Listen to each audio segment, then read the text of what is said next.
Y'all know who it is, man. It's the Dolphins D. We already in here. Ready to turn up this year.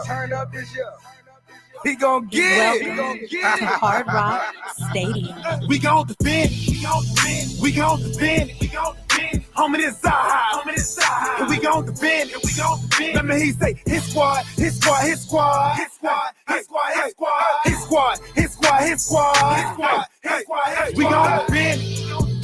gon' defend. We gon' defend. Homie, this side. We gon' defend.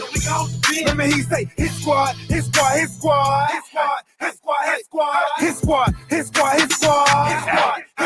got the whole squad with me now. Train to go. Come play games if you want to. Try to crash eyes, you done took the wrong route. We gon' crash in you like a stunt dude. Check y'all like 1, 2. Tap your head like your uncle. You wanna ride, stay buckle. It get loud down here, get wild down here. Time to feel the jungle. Never disrespect the squad that's defended by a line. There's some beasts on the feast on opposition. Another line in the back, sing it to the ER just in case you got through. The first line was tripping. But if for some reason it get crazy, I got watchers on the corner for my safety. Everybody here well coached. Change the weather under pressure, stay cool like I AC. Woo! But we still made heat. Woo! Was you trying to play me? We be 3 plus AD, but I'm a fool so low. Can't nothing break me. Be great, only way to do great things. Hit hard, only way to make a statement. Come up in our territory, make a payment. Or be in debt with your neck. We gon' defend. Homie, this side. We gon' defend.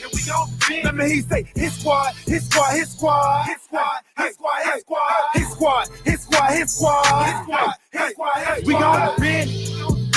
gon' defend.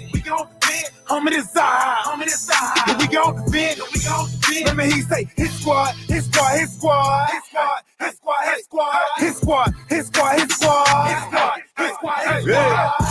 I hit them boys. We throw them toys. That's saying that QB. We them boys. We the realest. We go gorillas. We out here, homie. You gon' feel us. Don't make me come down. Get in that box. Like I'm red. I'll knock your socks. Won't play y'all boys. Cause we some bullies. We'll take your cookies. Cause y'all some rookies. I'm in the building. Me and Shot Jones. We do lane. We don't play zone. We play that man. So guard your hands. I see your eyes. You're scared, we man. We gon' defend. Homie, this side. We gon' defend. Let me hear you say, his squad. We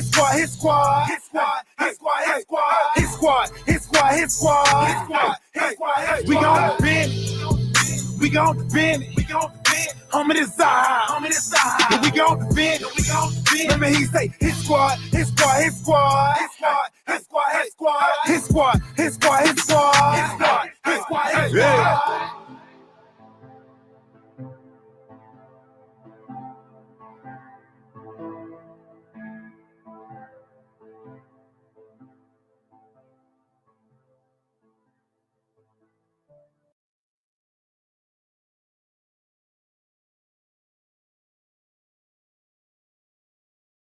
Man, y'all all part of the Buffet Boys. Shout out Solo D. Shout out to DWA. Let's eat. Yo, Solo.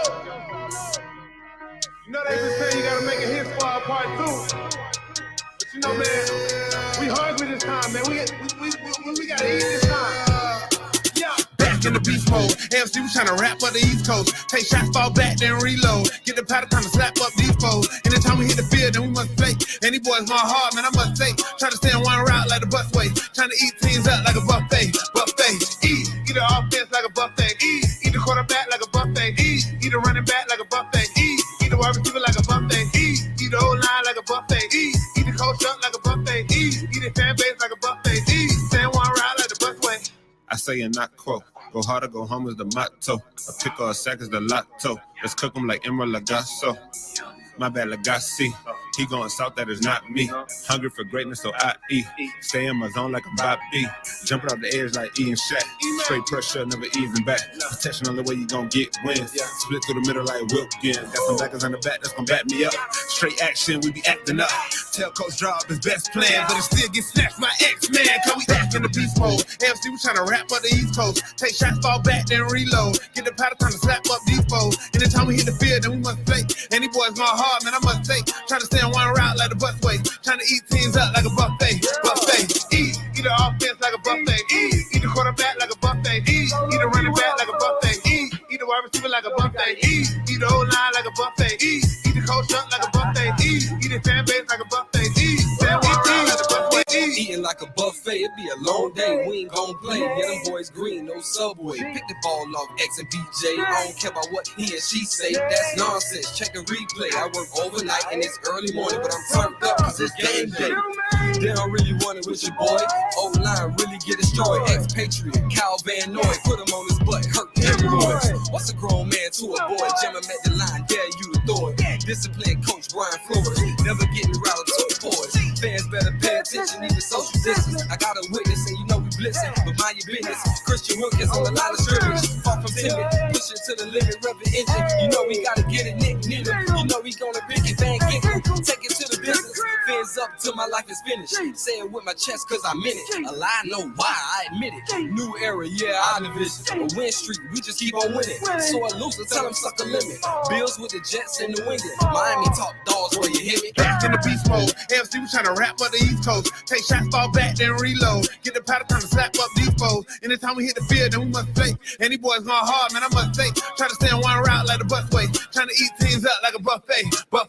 Eat the offense like a buffet. Eat the quarterback like a buffet. Eat the running back like a buffet. Eat the wide receiver like a buffet. Eat the O-line like a buffet. Eat the coach up like a buffet. Eat the fan base like a buffet. Stand one round like the busway.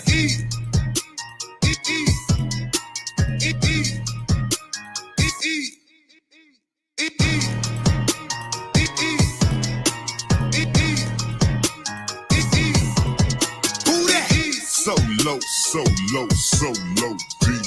So low, so low, so low, deep.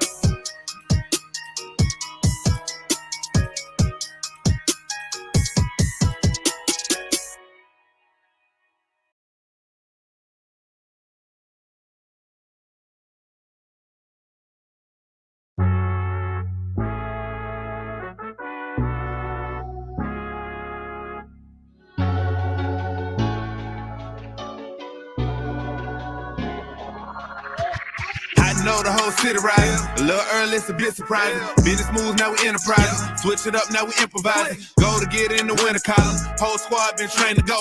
Fins for life, we throw the foe. Singing this just to welcome bro. To a time, to a time. Time to grind, time to shine. To a time, to a time. To a time, to a time. To a time, to a time. Time to grind, time to shine. To a time, to a time. To a time, to a time. My intuition told me this. To trust the coach, he holds the gift. He know when to go with fits. So we know when to switch. This year we got the golden pick. Time to see what that pick about. Bad vibes get sent out. Only fans up in this house. We been waiting, yeah, we been patient. Now it's time to cash out, no discount.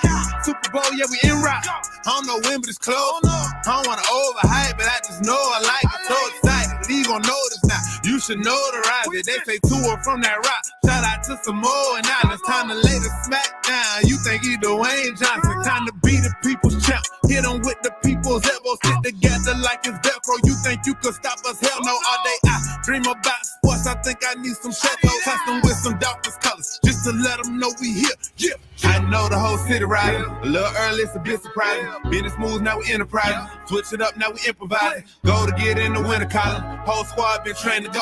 Fins for life, we throw the foe. Singing this just to welcome bro. To a time, to a time. Time to grind, time to shine. To a time, to a time. To a time, to a time. To a time, to a time. Time to grind, time to shine. To a time, to a time.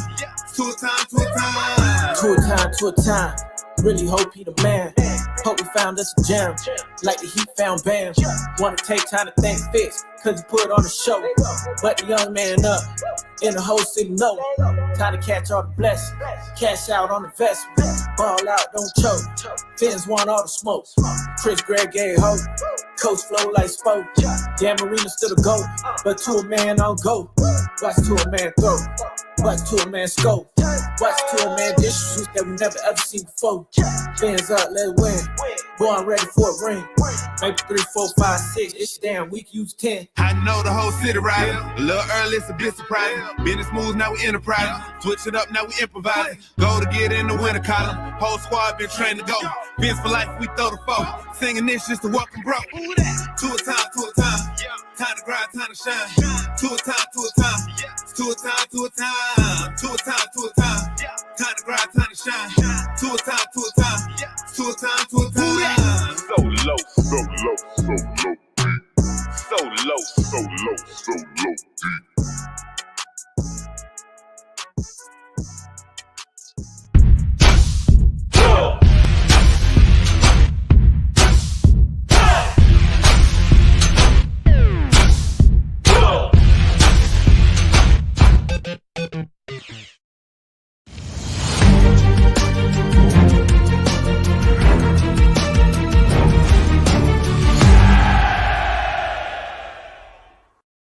Hey guys, I'm Danny Johnson, CEO at TPP, The Positive Porpoise. I'm Jason Miller from Fins Up SoCal Fan Club. I'm Scott Howell from Atlanta DolFan Club. Mark Angelo, NorCal DolFan Club. And you're listening to Clock Blockers, Miami fans' #1 morning show. Run it, run it, run it, run it, run it, run it, run it, run it, run it, run it, run it, run it. What is up, ladies and gentlemen? It is your boy, Stephen D. Super excited to be hanging out with y'all on this Spread Kindness Friday. What we do each and every Friday right here on Miami Sports Music Podcast Network. On the #1 Miami fan morning show, I'm talking about Clock Blockers, baby. What is up? How's everybody doing this morning? All right. Look, I am super excited that y'all are here. Y'all are hanging out with me. It's good times. It's good times. It's Spread Kindness Friday. What's up, baby? What is up? A couple of things to get forward, looking to before we get going this morning. I know the last 2 days we've been donating a couple of different ways, and to win these bad boys, #1, the DWA shorts, as well as I have 2 tickets to training camp tomorrow. Well, I had about 3 or 4 people hit me up after the show yesterday saying, hey, tomorrow's payday. I can do it tomorrow. All right. So this is what we're going to do. Okay. We're going to leave it open for one more day. And then what I'm going to do is I'm going to make a drawing on Facebook Live at around after the show, probably around 1 o'clock, noon or 1 o'clock this afternoon. So it'll happen on Miami Sports Music's Facebook Live at noon or 1 o'clock this afternoon, because I want to give everybody an opportunity to try to win these shorts as well as tickets for tomorrow's training camp. So if you want to donate to the channel, help the channel grow, okay? #1, YouTube Live. You guys can do that. And what will happen is on that particular part is you'll be able to donate to the channel in the super chat, either put shorts or tickets. Every $5 gets you in another entry in. You can enter as many times as you want. So $5 or more gets you an entry fee into the drawing for the DWA shorts and or the tickets to training camp. I want to give everybody an opportunity to try to win that. People said, hey, tomorrow's payday. Can you wait till tomorrow to take some more entries? So I didn't want to mess over anybody, and I wanted to give everybody an opportunity to try to win this. So we're going to do one more day of it. And then around noon or 1 o'clock this afternoon, you're going to go to Miami Sports Music's Facebook page, and I will do the raffle live on Facebook. Okay, so after I get to the show today, I'm going to go back through, get everybody's entry, and it'll be good stuff. You guys can also donate through the MSMpodcastNetwork Cash App, or you can also do PayPal, MSMpodcastNetwork. Either way, we will do. Okay? What day is the training day tickets for? Tomorrow. It says Fan Fest on it, so I don't know if they're having a Fan Fest too. So let's see if they have it. Okay, so let me go here. Yeah, they say 3:15 p.m. Fan Fest training camp on them. So tomorrow, they're for tomorrow. So that if you guys want to do that, $5 or more gets you an entry fee. Every $5 gets you another entry. So if you donate $25, that's 5 entry fees in there. So every $5 gets you into it. And you do a couple things. You help the channel grow, which is great, right? And you guys also have an opportunity to win some pretty cool gear. That DWA swag shorts or those tickets to training camp tomorrow, which I think will be pretty awesome. And what's really cool about that is I believe Solo D will be there tomorrow. TD Fins Talk will be there tomorrow. Finsanity 5 will be there tomorrow. So if there's ever a day to get some cool training camp tickets, tomorrow's the day to do it. So I definitely want to make sure I give those away today. I'll give those away electronically. So just make sure if you win, you have your email address and you're ready to go. And you're doing it that way. All right. Now, next thing's next. Okay. Next thing's next. Make sure you guys hit that like button if you haven't done so already. Hit that like button and subscribe to the channel. Subscribe. Okay. Next thing I want you guys to do, once you guys do those two things, is sign up to become a member. Join now. Join today. Sign up to become a new YouTube member on Miami Sports Music's YouTube page. Okay. So make sure you guys do that. That's good stuff. Okay. All my people that are already members, if you guys want to tell these people that haven't signed up to become an amazing member yet what they need to be doing, tell them. Say, hey, look, sign up. It's awesome. It's good stuff. Okay. So yeah, make sure you guys sign up to become a YouTube member and make that happen. All right. Get a lot of cool exclusive content, perks, so on and so forth. And then last thing, hey, follow me. Follow me on social media at Stephen D. SKPL. What does SKPL stand for? Spread kindness, positivity, and love. That's right. Spread kindness, positivity, and love. So let's make sure we do that. Okay. Now, without further ado, let's get going into some talk this morning. So before we get into the talk, you guys might be wondering, well, where's Cam? Cam is not here today for Spread Kindness Fridays. He has some personal business to attend to. So I'm going Spread Kindness Fridays by myself, okay? Make sure you guys do that. It's good stuff. And I got people chatting with me like I'm not already on air.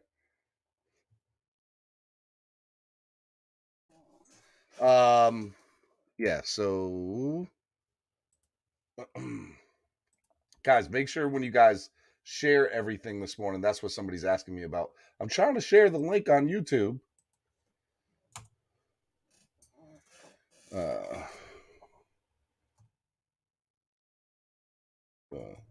To share. There we go. Now we're doing it right. Sorry about that. All right. We're going to get to a lot of things this morning when it comes to news and notes before we get into some Dolphin talk. We're going to talk about Tokyo, Japan, 2020. We're going to get into the medal count update because that's what we do here. We're going to get into some NBA basketball trades that went down last night. Mr. Russell Westbrook getting traded from the Washington Wizards to the Los Angeles Lakers. And we're also going to get into some baseball trades because some big baseball trades have gone down and the trade deadline for Major League Baseball is at 4 p.m. today. So, and the Miami Marlins are at the center of a couple of those trades, and they could be at a couple more trades. So it is definitely interesting to kind of see the stuff that's been going on there. I want to talk about that, and then we'll get into the big news of training camp. We'll get into a little bit of X talk and what's going on with that and what we can be looking forward to from training camp today. So all those things should be pretty good and ready to go. All right. So if you guys want to do anything, make sure you guys use the hashtag DolFan Chat. If you guys want to ask any questions, just come on. Let's have a good time. Let's enjoy this and let's make it happen. All right. I'm going to bring on a good friend of the show, Eric Carrier. What's up, Eric? Hey, what's up? What's up? What's going on, man? Chilling. I am sitting here currently getting an oil change. Oh, look at you. You couldn't change your own oil? You couldn't get under your car and change everything or open up your hood? My hands are way too soft. I like it. I like it. For those of you who don't know, as Eric's phone just drops, Eric Carrier is the vice president of the Dolphin Southern New England fan club. And so, but he was in the back room, and so I wanted to say hello and have you on for a little bit. So let's kind of get going. I don't know if you're into any of this stuff, Eric. If you're not, we can just let it go by the wayside, and we can talk about it with the fans in the chat. And we'll get to the DolFan Chat here stuff in a minute. All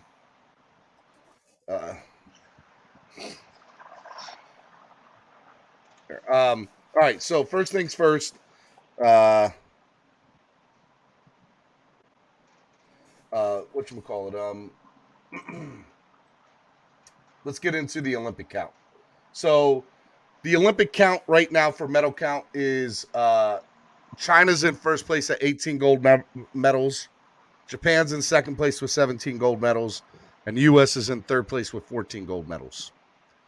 The total count, U.S. has 41 total 41 medals. China has 38. And then the next one is the Russia Olympic Committee, because, you know, Russia was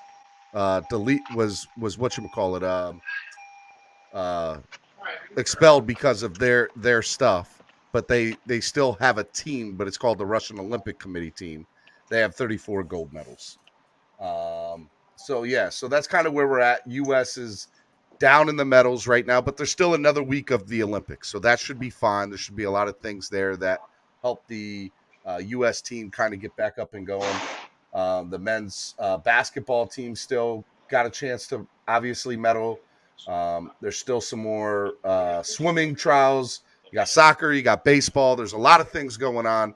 So don't count out the U.S. yet of being at the top of the medal count. But the world's gotten better, haven't they? I don't know if you watched the Olympics.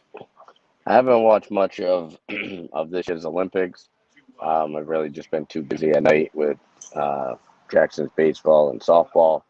But yeah, you know, you used to go into every especially the Summer Olympics and just assume that the U.S. was going to dominate in everything, and you know, track and field and swimming and basketball were just about layups, you know, and gymnastics were just about layups for gold medals. But it seems like either we've come back down to earth, or the rest of the world has gotten better. They definitely have. That's why I'm starting to think that the USA men's basketball team, I'm not too sure if they're going to be able to medal this time around, because I think the rest of the world's gotten better.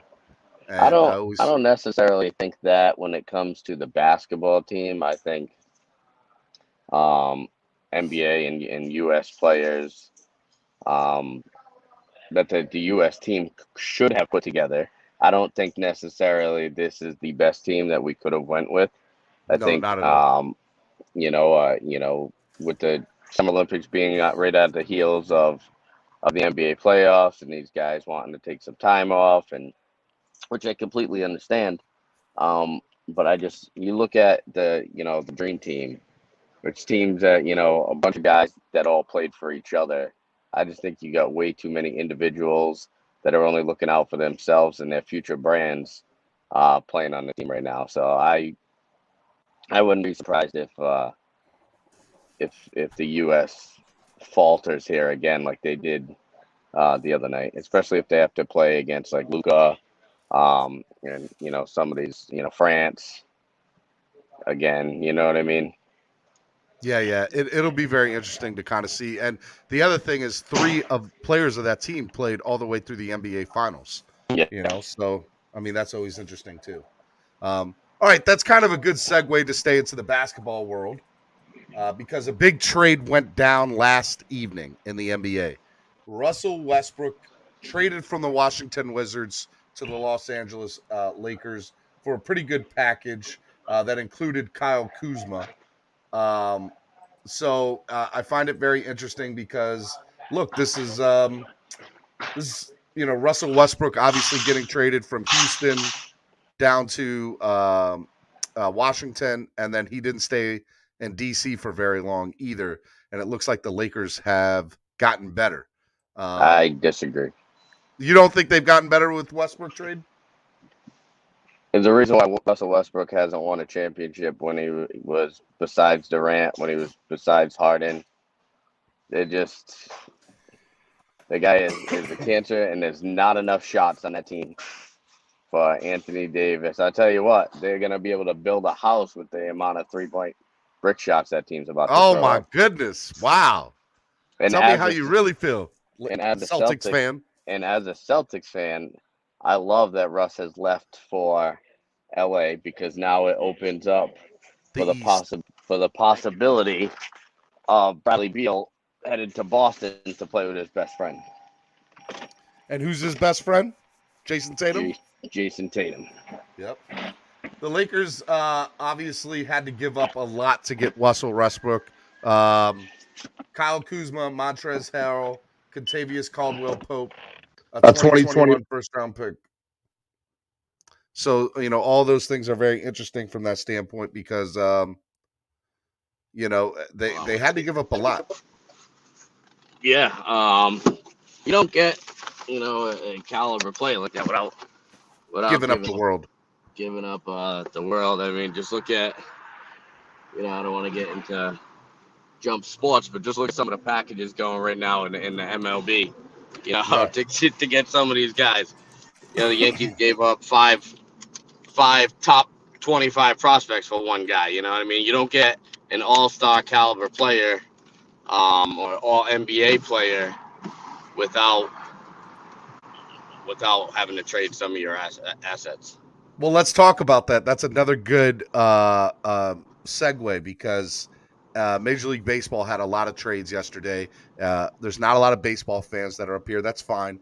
But I do want to say that I find it very interesting that the Yankees, who are like 8 games out of first place, if I'm correct, something like that. I think I'm not really sure who's in first place in the East. They're not as close as people think, but they still make 2 big trades to get 2 of the best hitters in baseball in Joey Gallo and Anthony Rizzo. Well, Gallo's batting like .088 since the All-Star break. Which is not unheard of for all-star players, by the way, after an all-star break, especially people who were in the home run derby. They usually have a drop-off. And now you sign a guy like Rizzo, who now, unfortunately, the Yankees are forced to make a decision on Luke Voit, who absolutely carried them in the playoffs last year. He did. And you get guys like Luke Voit, LeMahieu, that plays first base over there for the Yankees. So, yeah, they signed 2 good left-handed hitters, and with that short porch in Yankee Stadium that I'm fairly confident I could hit a ball out of there. It should pay off for them. However, they're still a pretty good team where I'm from that's still leading the East. That also signed an all-star, traded for an all-star yesterday. So talking about those sorry Dead Sox, those Boston Red Sox, whatever they're called. Well, they're called the Boston Red Sox, and I really wouldn't expect people from Florida or Miami to understand what quality baseball is because they don't get to see it often. Well, look, that's another thing. However, Kyle Schwarber also getting traded to the Red Sox is a big deal. But the Marlins made a big trade, too, to keep it Miami sports. I saw they Starling Marte. traded Marte. And they got a really good prospect from the Oakland Athletics in Jesus Luzardo, who will be which I believe graduated from. Didn't he graduate from Marjorie Stoneman? He did. I believe. He did. Sure did. So look, you got a very young, passionate Miami player kid who's coming back home to play in front of his hometown. I like Marte. I think he was a great player, but sometimes it's not the right player. You know what I mean? So look, I also think that the Marlins have a prospect in Lewin Diaz. Yep. Who they've been trying to, find a spot for on the team. Look, here's the thing. the Marlins are actually doing the right thing, and to go out and give a star, I'll say it, an all-star caliber player like Marte. He's not the best in the world, but he's good, and he helps a playoff contending team. I think it's really good to get back somebody like Jesus Luzardo, and then also being able to set up a young prospect like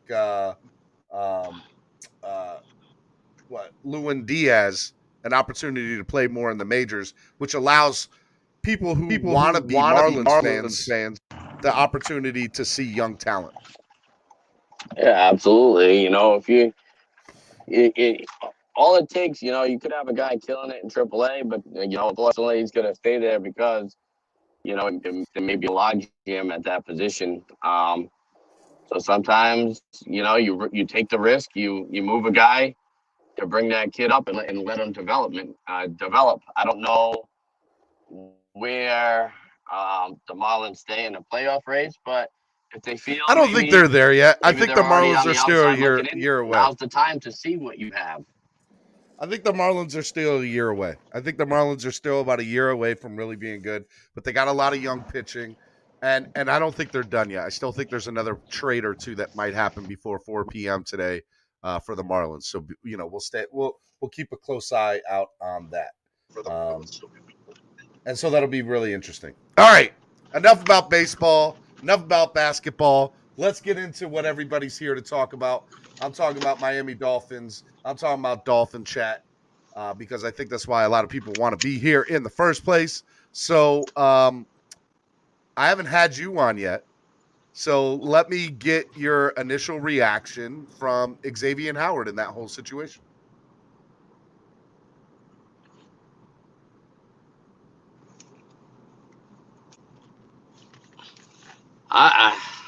This is a morning show. I get where X is coming from. I do.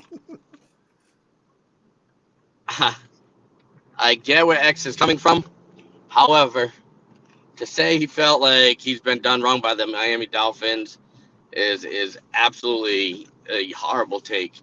You look at this kid in 2018 who missed how many games? Missed 7-8 games or whatever it was. 2019 gets a brand new contract, blows his knee out, misses 12 games. 2020 team stands by him during assault allegation, says we're going to wait for facts to come out. We're not going to do anything to him. We're going to wait and see what happens with the legal process. Team stands by him there. Now fires his agent because he supposedly doesn't understand the contract that he signed, and hires a guy who's more famous for TikTok than he is for representing players. He has 4 years left on his contract. I understand that he is not the highest paid corner on the team. I get it, but that's how contracts go. Well, guess what? If another premier free agent cornerback came out and Miami signed him, guess what? They're gonna have to offer more than a guy that's on the team to get him. That's just the nature of contracts in the sport. Yep. But for him to sit back and say, I've done wrong, the Dolphins haven't acted in good faith, is completely asinine in my opinion. And exactly what happened yesterday, I said was going to happen to people up here, is all of a sudden these nagging injuries are going to pop up and he's going to start sitting out practices. And if I'm Miami, sit out. I don't care. I'm not catering to you. You signed a contract. You have 4 years left. Go sit in the corner and pout because we're not trading you and we're not playing you. Hold on one second. So, I get what a lot of people want to see Xavien Howard sitting on the bench. And, there have even been some people, let him rot on the bench. He's not going to do anything. There's no point in trading him. You're never going to get what he deserves. I think that sets up a bad precedent to be able to be like, hey, man, look, because I think other players are going to look at this and say, well, if I go to Miami, and I'm not being treated right in Miami, then what's going to happen? What's going to happen in Miami where, the Dolphins have to, renegotiate another contract with somebody else? It's going to be something where somebody's like, you know what? There's no point in going to Miami because they are going to treat me like crap. I don't think the Dolphins do treat like crap, but I do think perception is reality. And Miami has a track record of not doing things for players, right? Look at Minka Fitzpatrick. He didn't want to be here. Now X doesn't want to be here. Look what they did with Kyle Van Noy, who's one of the most liked guys in the league. Word gets around very quick in players that Miami might not be the go-to destination, They paid Eric Flowers $4 million to go away. I mean, what do you think about the perception from a player, though? From players, from potential free agents in the future? I get it.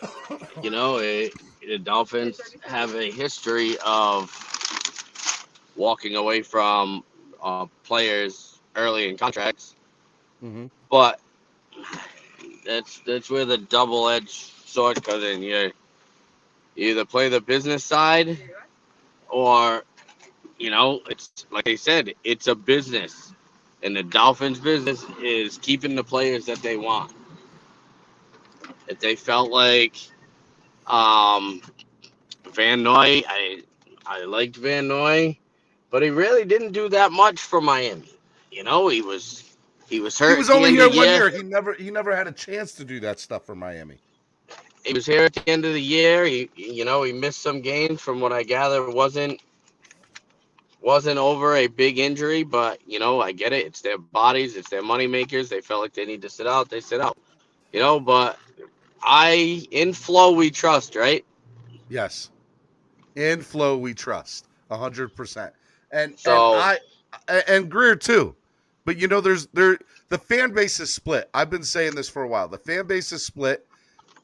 I think the fan base has PTSD. They don't know what to really believe or what's the best what is the best way to proceed forward as a franchise, because we haven't seen what a good front office has looked like.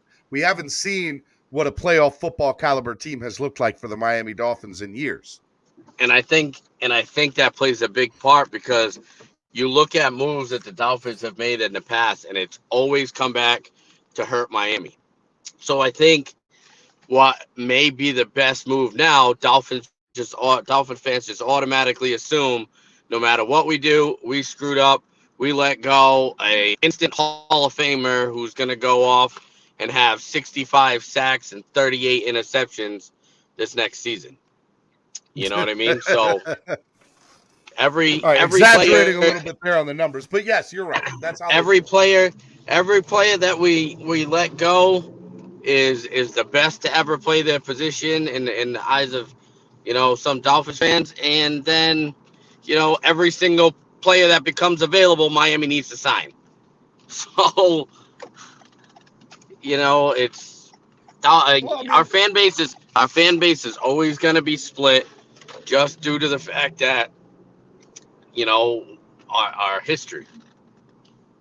I think another thing that you have to look at too, from a standpoint of, let me read Big Time's comment. Big Time said, I think you need to sit him because knowing we are going to trade X, we don't want to put him out there, get injured, and then the Dolphins are left with even X should want to sit. Delusional Patriots fan says, you don't think Kyle wasn't a good fit last year? I'm not acknowledging a Patriots fan that feels the need to troll another team's chat. I'm not even going to acknowledge it. I would stop reading their comments. I would stop posting it. They have a picture that shows the Dolphins as a fish, which clearly they have a New England education, because a dolphin is not a fish. Just saying. I love it. Sean Tunzel says certain things need to be understood. Is this the TPP? Am I supposed to remain positive? No, hey, this is Miami Sports Music Clock Blockers. There can be a little bit of disagreement here, or hate. I don't want to say hate, because this is Spread Kindness Friday. Spread kindness Friday. Everybody's supposed to be kind to each other. When I go to Patriots Place later on today with all my Dolphin stuff, we'll see if they spread kindness to me. It's not a two-way street there up in New England. I get it. Sean Tunzel says certain things are need to be understood, like trading my cousin was understood. But this thing with Xavien is not understood, but only my opinion. Listen, How do we know he's your cousin, Sean? Because you guys have the same last name? Huh? Listen, even Larry Tunsil walked into the room and saw what we were getting for him and said, yeah, I'd trade me too. He did. You know the best part about Laramie Tunsil is he reposted a thing, I think, on Instagram of him with his face on Dan Marino's statue. You know, so yeah. I always find that funny. Look, here's the other thing too. When it comes to the Miami Dolphins being able to, Rashad Brown said he's been on TD's show. That's his cousin. I'm just giving him a hard time. Big John's. Listen, I gotta drop the link. I got to dip. If I can jump back on in a few, I just gotta help someone with something. I gotta spread kindness. You gotta go. You gotta go see a man about a horse. I got you. No, I gotta go help a guy that's struggling at my son's baseball field real quick. Okay, you go help that guy. All right, I'll be back in a little bit. Bye. Miami Sports Music's #1 Miami fan morning show. I'm talking about Clock Blockers, baby. Right now we're in the middle of DolFan Chat. I just dropped the link to get on. We're gonna have a good time. Guys, I'm just joking with Sean. I'm just giving him a hard time. That's all. Sean, you're my boy. Come on now. Let's see here. I dropped the link in here so you guys can get on. And we'll definitely be able to talk and hang out. If you guys haven't hit that like button already, go ahead and hit that like button. I'll bring a few of you on. We'll talk some DolFan Chat this morning. Guys, just to remind everybody, I'm doing 2 giveaways, okay, at noon or 1 o'clock today, whenever I get all the numbers in and all the people in. I'm giving away a pair of DWA shorts, okay? $5 or more of a donation gets you entered in to win the pair of DWA shorts. Guys, these things are so freaking cool, man. You guys know you want a pair for $5. Free shipping? Come on. Donate to the channel. Every $5 gets you another entry fee, so you can donate as much as you want. Also, we are giving away 2 tickets tomorrow to training camp or Fan Fest, whatever it's called. It says training camp and Fan Fest up there. Gonna have a good time with it. Make sure you guys go ahead, donate to the channel, try to win that. That's gonna be good stuff too. All right. You guys can donate through the YouTube live super chat, which is the $sign down at the bottom of the super chat, or you guys can use Cash App, MSM Podcast Network, or PayPal, MSM Podcast Network. Okay. All right. Now let's go ahead and bring on my man Big John. What's up, Big John? What's going on, homeboy? How's your day going? It's Friday, man. It's Spread Kindness Friday. Trying to do the thing.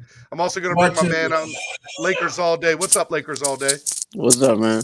Well, he's happy all day. I'll acknowledge you and your Lakers fandom this morning. How are you feeling? What do you think about the trade? I'm happy. I'm excited, but you know what I'm saying. Low key, bro. You know what I'm saying for me, right? I didn't really like KCP, so you know what I'm saying. I'm happy. You know what I'm saying he left, but you know what I'm saying Kuzma. I know Kuzma's gonna do good somewhere else. You know what I'm saying? He didn't really fit with our team. And for like Lakers have mortgaged the future for now. And there's nothing wrong with that. They have arguably the best basketball player in the league in LeBron. Mm-hmm. And they, you know, to go out and get a player like Russell Westbrook to now play alongside, you know, Anthony Davis. Like, look, you're going to have to bring in some highly skilled veterans to come in at a minimum and be able to contribute to that team to make a run. But you know, that's going to be what it is for the Lakers standpoint, right? Yeah, I know. We always go big like this, you know what I'm saying? So I'm not really nervous because, like, we always do this every year. You know what I'm saying? We have, we go big, and that's why, like, low key. I'm talking about the Dolphins, right? The Dolphins gotta freaking go big like this too, because if we don't, we're gonna be stuck where we was, for a long time now. You know what? It's funny you bring that up from a Dolphins standpoint because the Dolphins have won the offseason Super Bowl. I put that in quotation marks. Many, many times. They've gone out and got the biggest name free agents in the offseason. They've done a lot of things to be able to do that, and it still has not worked out for them, right? So I think the one thing that I liked about this time around is that they literally cleaned house 2 years ago, got rid of everybody, got a buttload of draft picks, and they changed the locker room feel to it, right? And so now you're looking at it. I'm going to bring Big Time in while I'm talking about this. And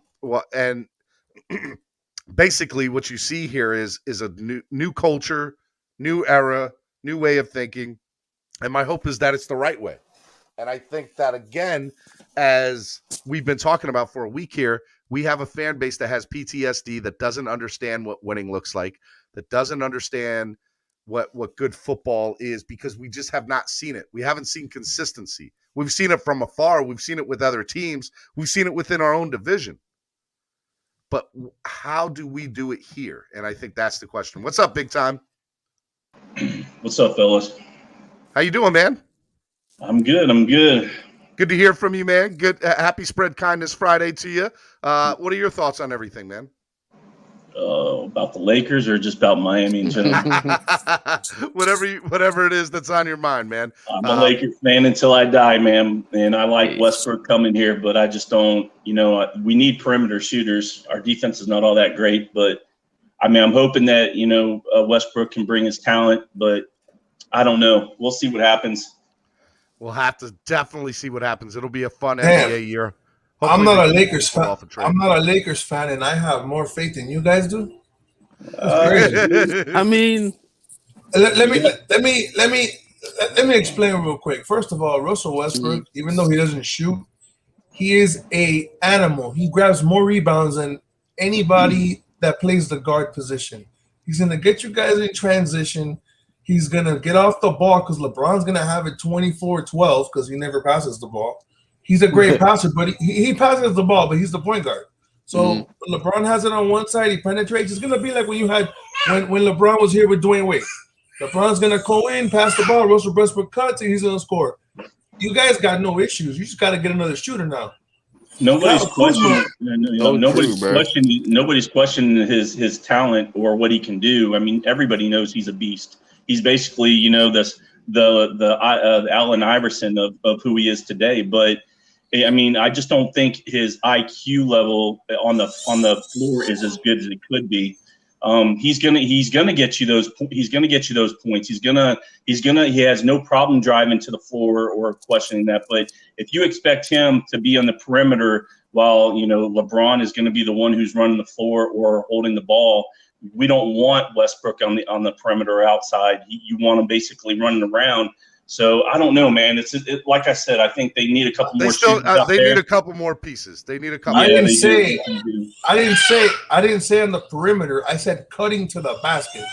Yeah, I get that. I understand that. He's going to have to run around quite a bit, but I mean, we'll see what happens. What's up, Rashad? How are you, man? I'm good. What's happening, fellas? What's going on? Look, Estefan said, shout out to the Turd Flames. Spurs suck, Estefan. That's all I got to say to you, yes, brother. They do. They do. We all can agree here. Heat fans, Laker fans, it doesn't matter. Spurs suck. Estefan, get your donut eating self up here. Hey, yo, can I ask a question? Okay, so go ahead. We have two Miami Heat fans, right? What do y'all need to do right now for the Miami Heat? I mean, what do the Miami Heat need to do?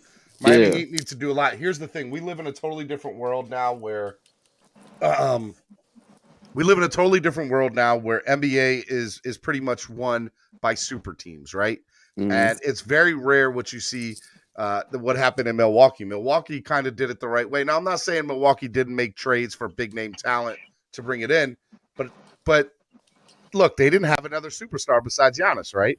was homegrown. It was homegrown talent. They developed. You don't see that in the NBA anymore. But what I'll say about Pat Riley and what the Heat are trying to do here is you have Jimmy Butler, but you need to bring in another big name person. And I love Bam. I don't know how you compete in the East with super teams. And it's going to be very interesting to see what happens with the Miami Heat going into the offseason. I wanted to see them go after Westbrook. I really did. But, hey, look, there'll be some other names out there. We got to make a trade for somebody. I don't know who that somebody is, but they need to bring in another big name talent. They should have got James Harden. It's called Damian Lillard. That's what it's Dame called. time, baby. I'd love to see Dame time in Miami and South Florida. That would be awesome. All right, Tony, what's going on, man? Tony? All right, I guess Tony's not there. I'll bring Tony out. Tony, if you need to come back into the room, just come out and come back in, and I'll try to get you on again. Okay. Look, that's what I think we need to do. Now, let's get into some football talk. Let's forget about basketball for a second. What did you guys think of yesterday? Big John, what did you think of yesterday with the Miami Dolphins? Because some of the videos started coming out late last night, and you started seeing some really good videos of Tua, which I thoroughly enjoyed. I'm pretty sure you did. But before we get into yesterday, I'm going to go back and take you to a comment you made last Friday when you called Chris Grier a genius. Now, I'm going to ask you a question. I know you do, but I'm asking you a question. Does a genius not pay Xavien Howard $4 million to get him to play football? We're not talking about as easy as that. I think that's exactly what he said it was. He said it's $4 I understand million. what he said. I understand what he said. I don't believe that's how easy it was. My daughter is just chewing out boss, baby. I loved it. It was great. 4 of his 6 touchdowns were in the red zone. My problem is if you don't get to the red zone, you ain't gonna score. So I want to see what they do between the 20s, man. I need to see Tua get them from 120-yard line to the other. I understand when he gets in the red zone, he scores. But if you can't get to the red zone, you can't score. And that's the one issue they were having last year, and that's the issue they're having so far this year in camp also. Oh, look, there's no issues that we're having in camp, bro. Like let's Tony, I'm going to bring you in here. I don't see there being any issues that the Dolphins are having in camp on day 3. It's not happening. This is what I see happening. I see that Chris Grier played his cards the way that he played it. Do I think he played it the right way? Probably not. But that doesn't mean I don't think that the man's a genius from what he's done already. And I trust Grier and Flo.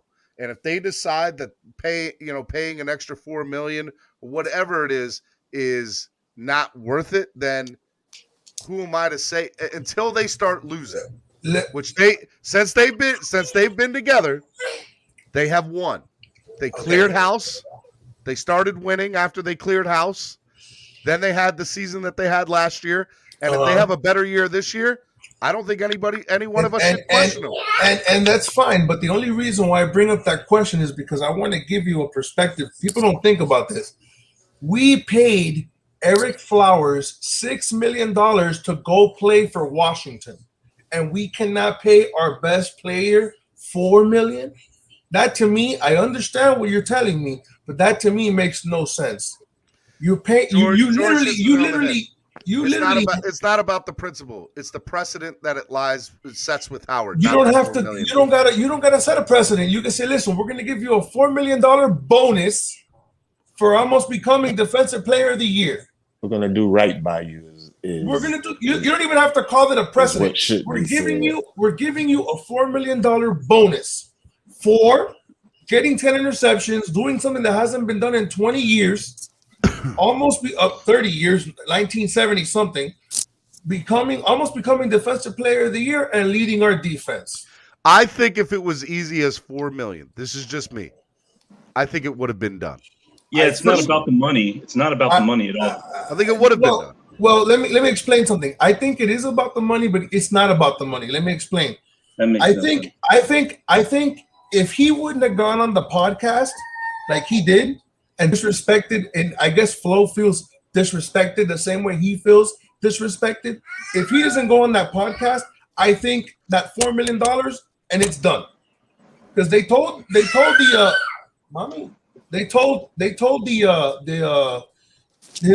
agent, hey, don't talk about it no more. Don't say anything. Leave it alone, and we'll sit to the table with you. And I think he got irritated, kind of jumped the gun, went on that podcast, said what he said. That podcast happened in January. It doesn't matter. It doesn't matter. Bro, but I think he was quiet since February or January. January, what was that podcast? January what? Do you know the date? No, but it was in January. Was it? Do you think it was it January 30th? January. Okay. 30th. January 30th. Then yes, Steven, it was about the podcast, and I'm gonna tell you why. Because on the 12th or the 11th of January, they told him not to. They told the agent and X, don't bring it up anymore, and we will sit down with you. 2 weeks after they told him that, he went on the podcast and did that. And just so you know, that podcast got no traction till like 2 months ago. Just because we didn't see it doesn't mean Flo didn't see it. I understand, but I'm just playing devil's advocate. I'm just saying we didn't see it. Flo saw it. I guarantee you, Flo saw it. George said, did we ask for a refund, or did he offer a refund when he sat out after he signed a big contract? Come to camp, play well, and stay healthy this season, and it can be revisited. Yeah. Simple as that. But actually, I want to bring up the statement he made. Actually, he's pissed that his what is it called? His teammate on the other side is making more money than him. Yeah, and he feels he's. Go ahead, Tony. Yeah, but when I read between the lines, I think he's more pissed. I'm not talking about the statement he recently put out on Instagram. I'm talking about the one before, the one that he made at the beginning of the month. Yep. And I honestly feel I read between the lines. He's more pissed at himself for having his previous two agents coerce him into signing this contract. You know, I'm glad you bring that up because that's something that I don't think anybody forced. I don't think anybody forced. I think here's what I'll say. They did what was best for them. For those of you who don't listen to Pat McAfee, I love Pat McAfee. Pat McAfee's awesome. If you ever get a chance to listen to that man's podcast, listen to it. It's good stuff. He's on SmackDown on Fridays. He's hilarious. I love Pat McAfee. But Pat McAfee had a really, really good thought process in here from what he was talking about with the X situation. And basically, when he got to the part of reading the statement of, I didn't understand the contract I signed, he's like, look, here's a reality. If you are a NFL football player, you're anybody that's in entertainment or sports or whatever, you hire people to sign a contract for. You hire people to read a contract that you're going to sign, or you read it. And he's like, you know what? There is some truth in it that NFL puts all these layers in a contract to help protect them. And it's usually from them being screwed over on past contracts somewhere else years before. And so they keep adding to it every time, right? So if they get, sued from somebody's for something, it could be something as little as a player went skiing or whatever. So they might add that in NFL contracts now that, hey, you can't go skiing or whatever. And so you negotiate that in a player's. Those are things that can be negotiated in contracts. Hey, I like to go skiing. I want to ski, blah, blah, blah, blah, blah. But NFL PA and NFL add all these things to the contracts so that when you get handed a contract, it's this thick. And now you're expected to go read everything in this contract and understand it. The reality is that you're not going to, right? So you hire a lawyer, and that lawyer's job or not just a lawyer, you hire representation. How about that? To understand what a contract says or does. Now, in his particular case, the person he hired, he did not like.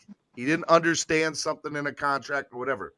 But you can't blame the Dolphins for giving them it's not like they came up with some crazy contract. They gave him a standard NFL contract, said to sign it, and this is what it is. So he's like, I'm not going to get mad at the Dolphins for that. Dolphins have nothing to do with that. They handed him a contract. It's your job to read the contract and understand it. Bam, sign it. Have a nice day. So I can't. I'm not playing that. Steven, actually, I wanna push back a little bit. When I said what I said is some of these athletes. I'm not saying they're stupid or anything like that, but they're not in college. They don't teach them how to deal with contracts. But that's not their job. That's why you hire representation to read it, Tony. That's a cop-out.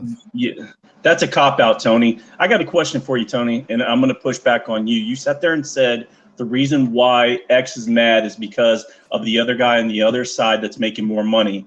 But when he, by the way, is a big no-no. When he signed another player's contract, when he already signed a contract, Byron Jones was already making that money. So why would he be mad at him?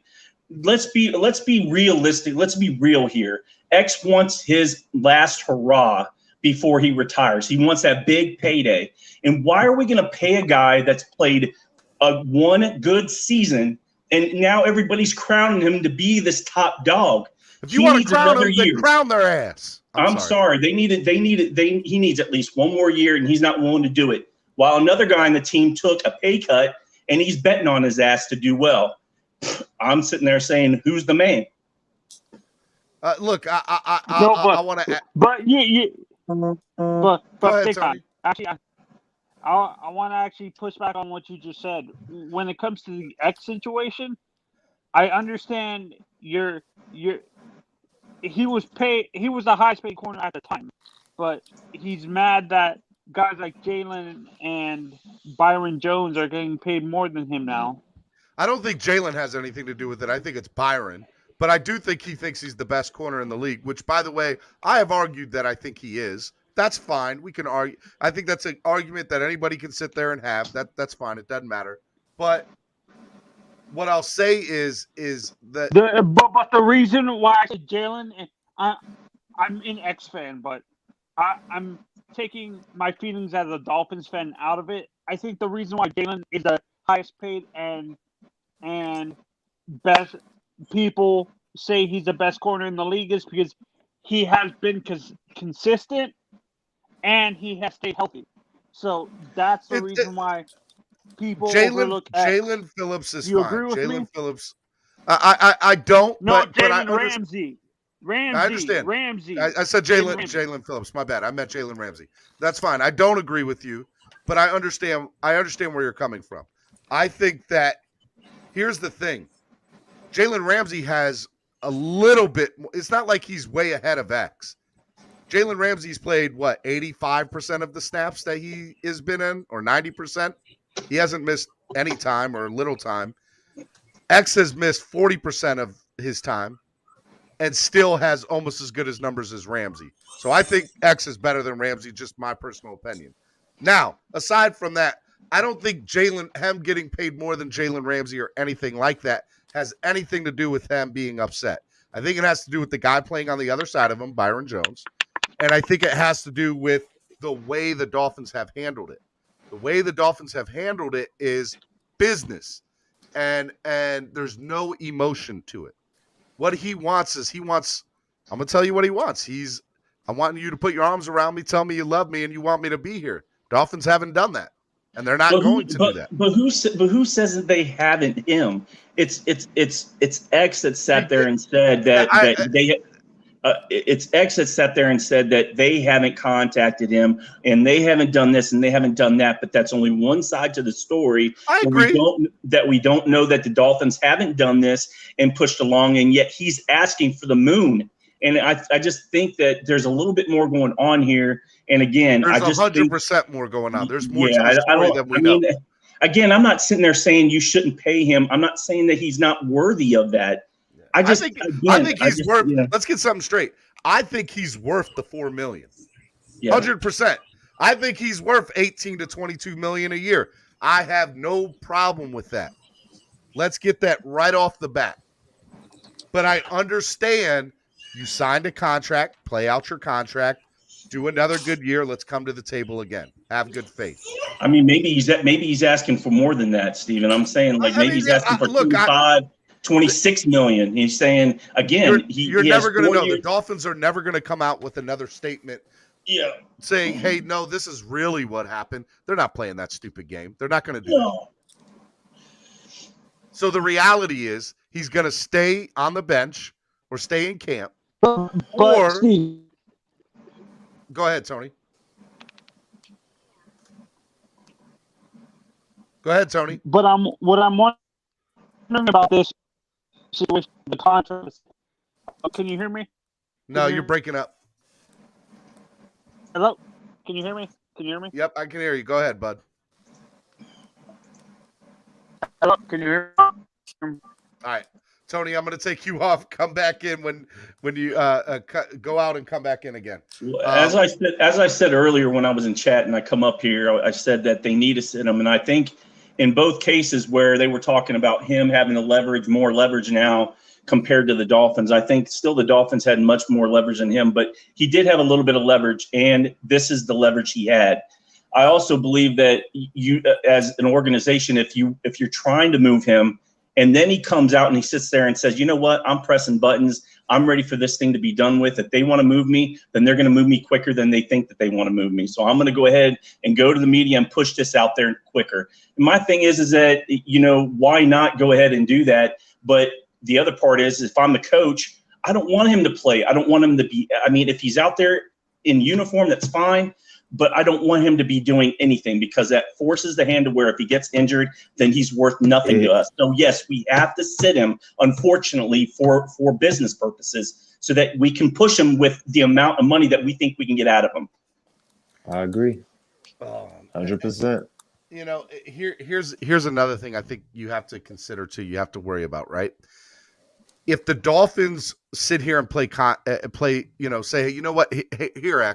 Here's X number of dollars. We're going to pay you. Okay. I think what you have to worry, and by the way, I was not singing this tune 4 weeks ago. 4 weeks ago, I was saying pay the man. I want that to be perfectly known. I was saying pay the man 4 weeks ago. What I will say right now is I think that the Miami Dolphins, if you pay him now after everything that has transpired, I think you set a precedent. I really do. And I have to change my stance. I'm changing my stance on that, because I used to say, no, you're not setting a precedent because of who he is. He's the exception to the rule. Now, after everything that's transpired, I think it shows any player, hey, look, if I run about it this way, I'm going to get what I want out of it. And I think you have to worry about that as a franchise. But I do think, as I was saying earlier with Eric, that this does not look good from the outside looking in from potential free agents coming to South Florida. Like, I just don't think that it makes us very attractive. I really don't.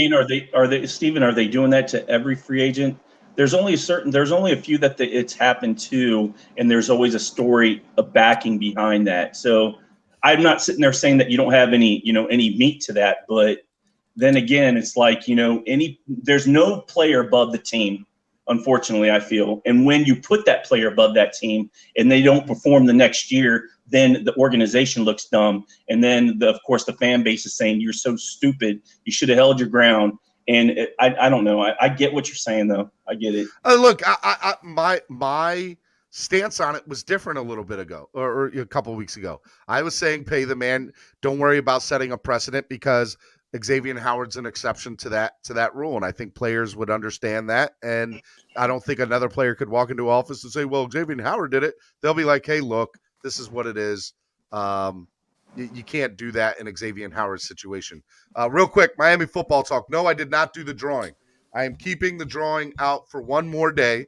If you guys want to donate to the channel, $5 or more, I'm doing two giveaways. Giveaway number one is the DWA shorts. Giveaway number 2 is tickets to tomorrow's training camp. If you donate $5 or more, I'm going to do the drawing at noon or 1 o'clock today on Miami Sports Music Facebook channel. I'm going to do a live drawing on there. So make sure you guys donate to the channel. I had like 4 or 5 of you say, hey, I get paid tomorrow. I'll donate tomorrow. So I don't know where those people are at, but they're not up here yet this morning. So guys, make sure you donate to the channel and do it that way, because I want to obviously have everybody an opportunity to try to win a pair of DWA shorts, or if you also want to win tickets to tomorrow's training camp. I have 2 tickets to tomorrow's training camp I'll be giving away too. So donate $5 or more to the channel and it'll get you entered in. Anthony says, Dolphin panel, what is the highest you would pay in bonus money? Because what happens is if he's asking $10 to $15 million in bonus money, he's not asking for that. I don't think he's asking for that. I also don't think it's $4 million, but I don't think he's asking for that. Look, Reason was on. He said he spoke to people.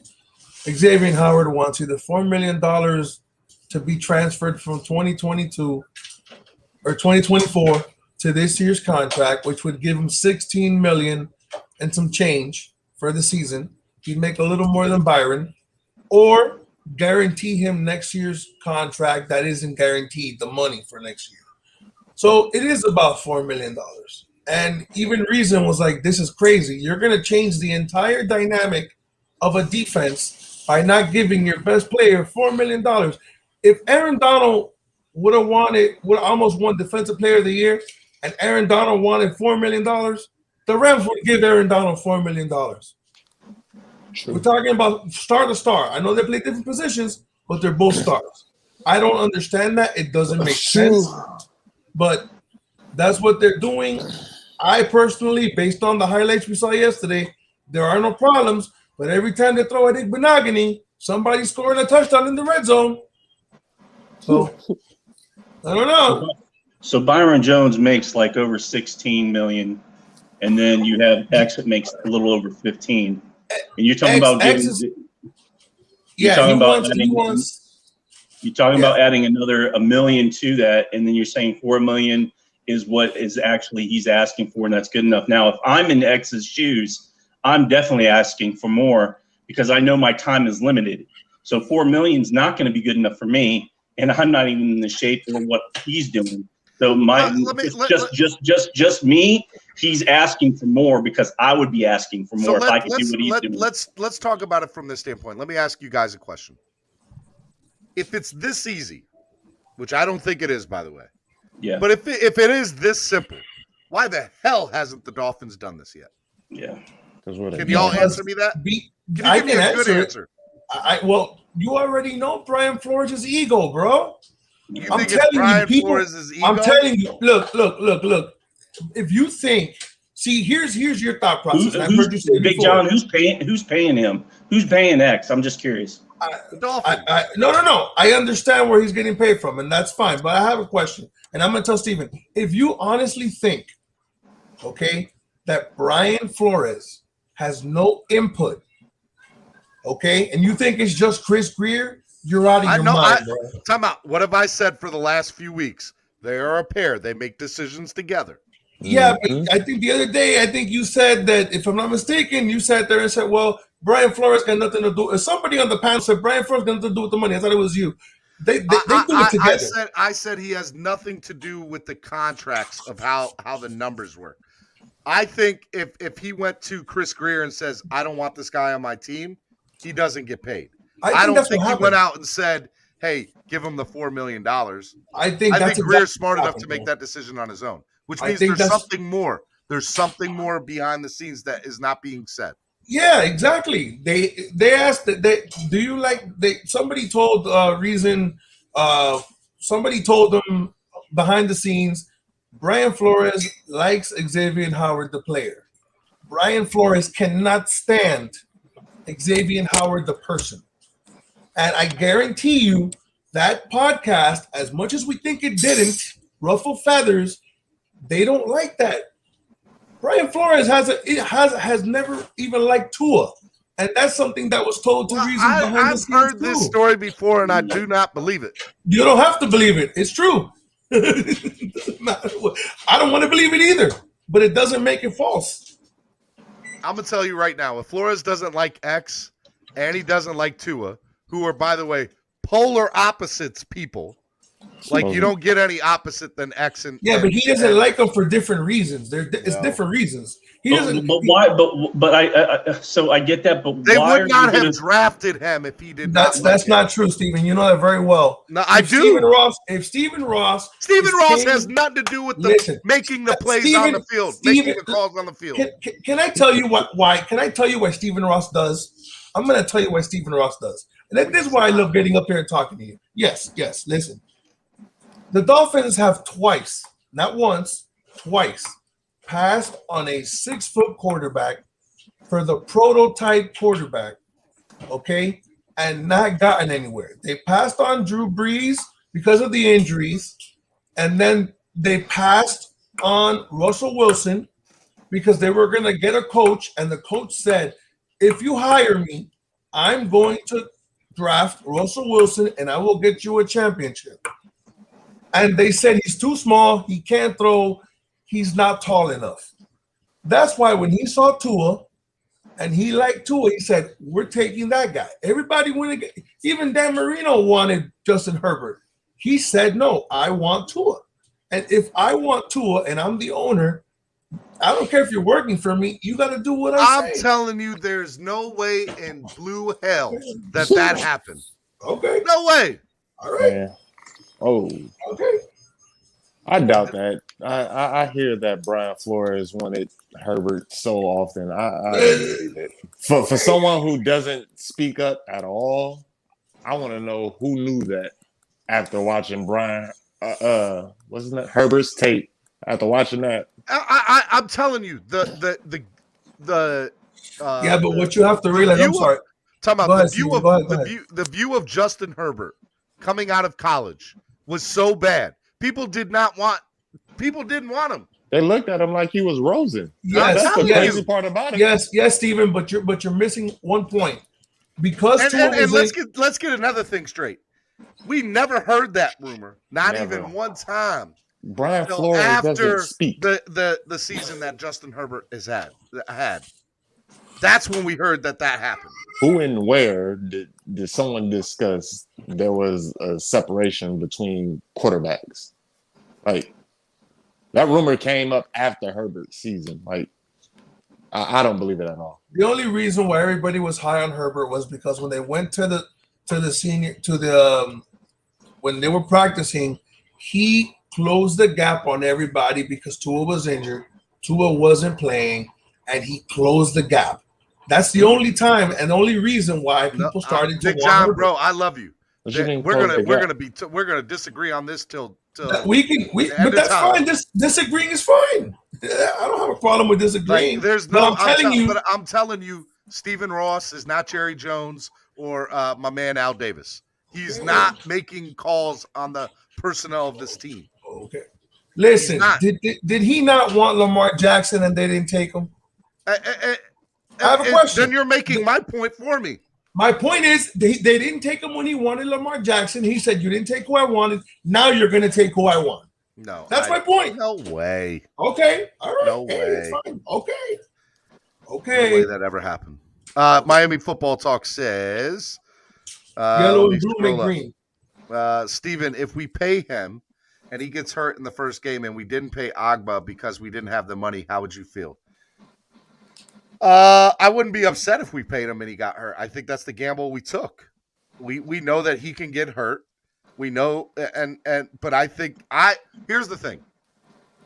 A week ago, I said paying him would have been the right thing to do. Now that we're in this stupid mess a week later, I would say not to pay him and play chicken.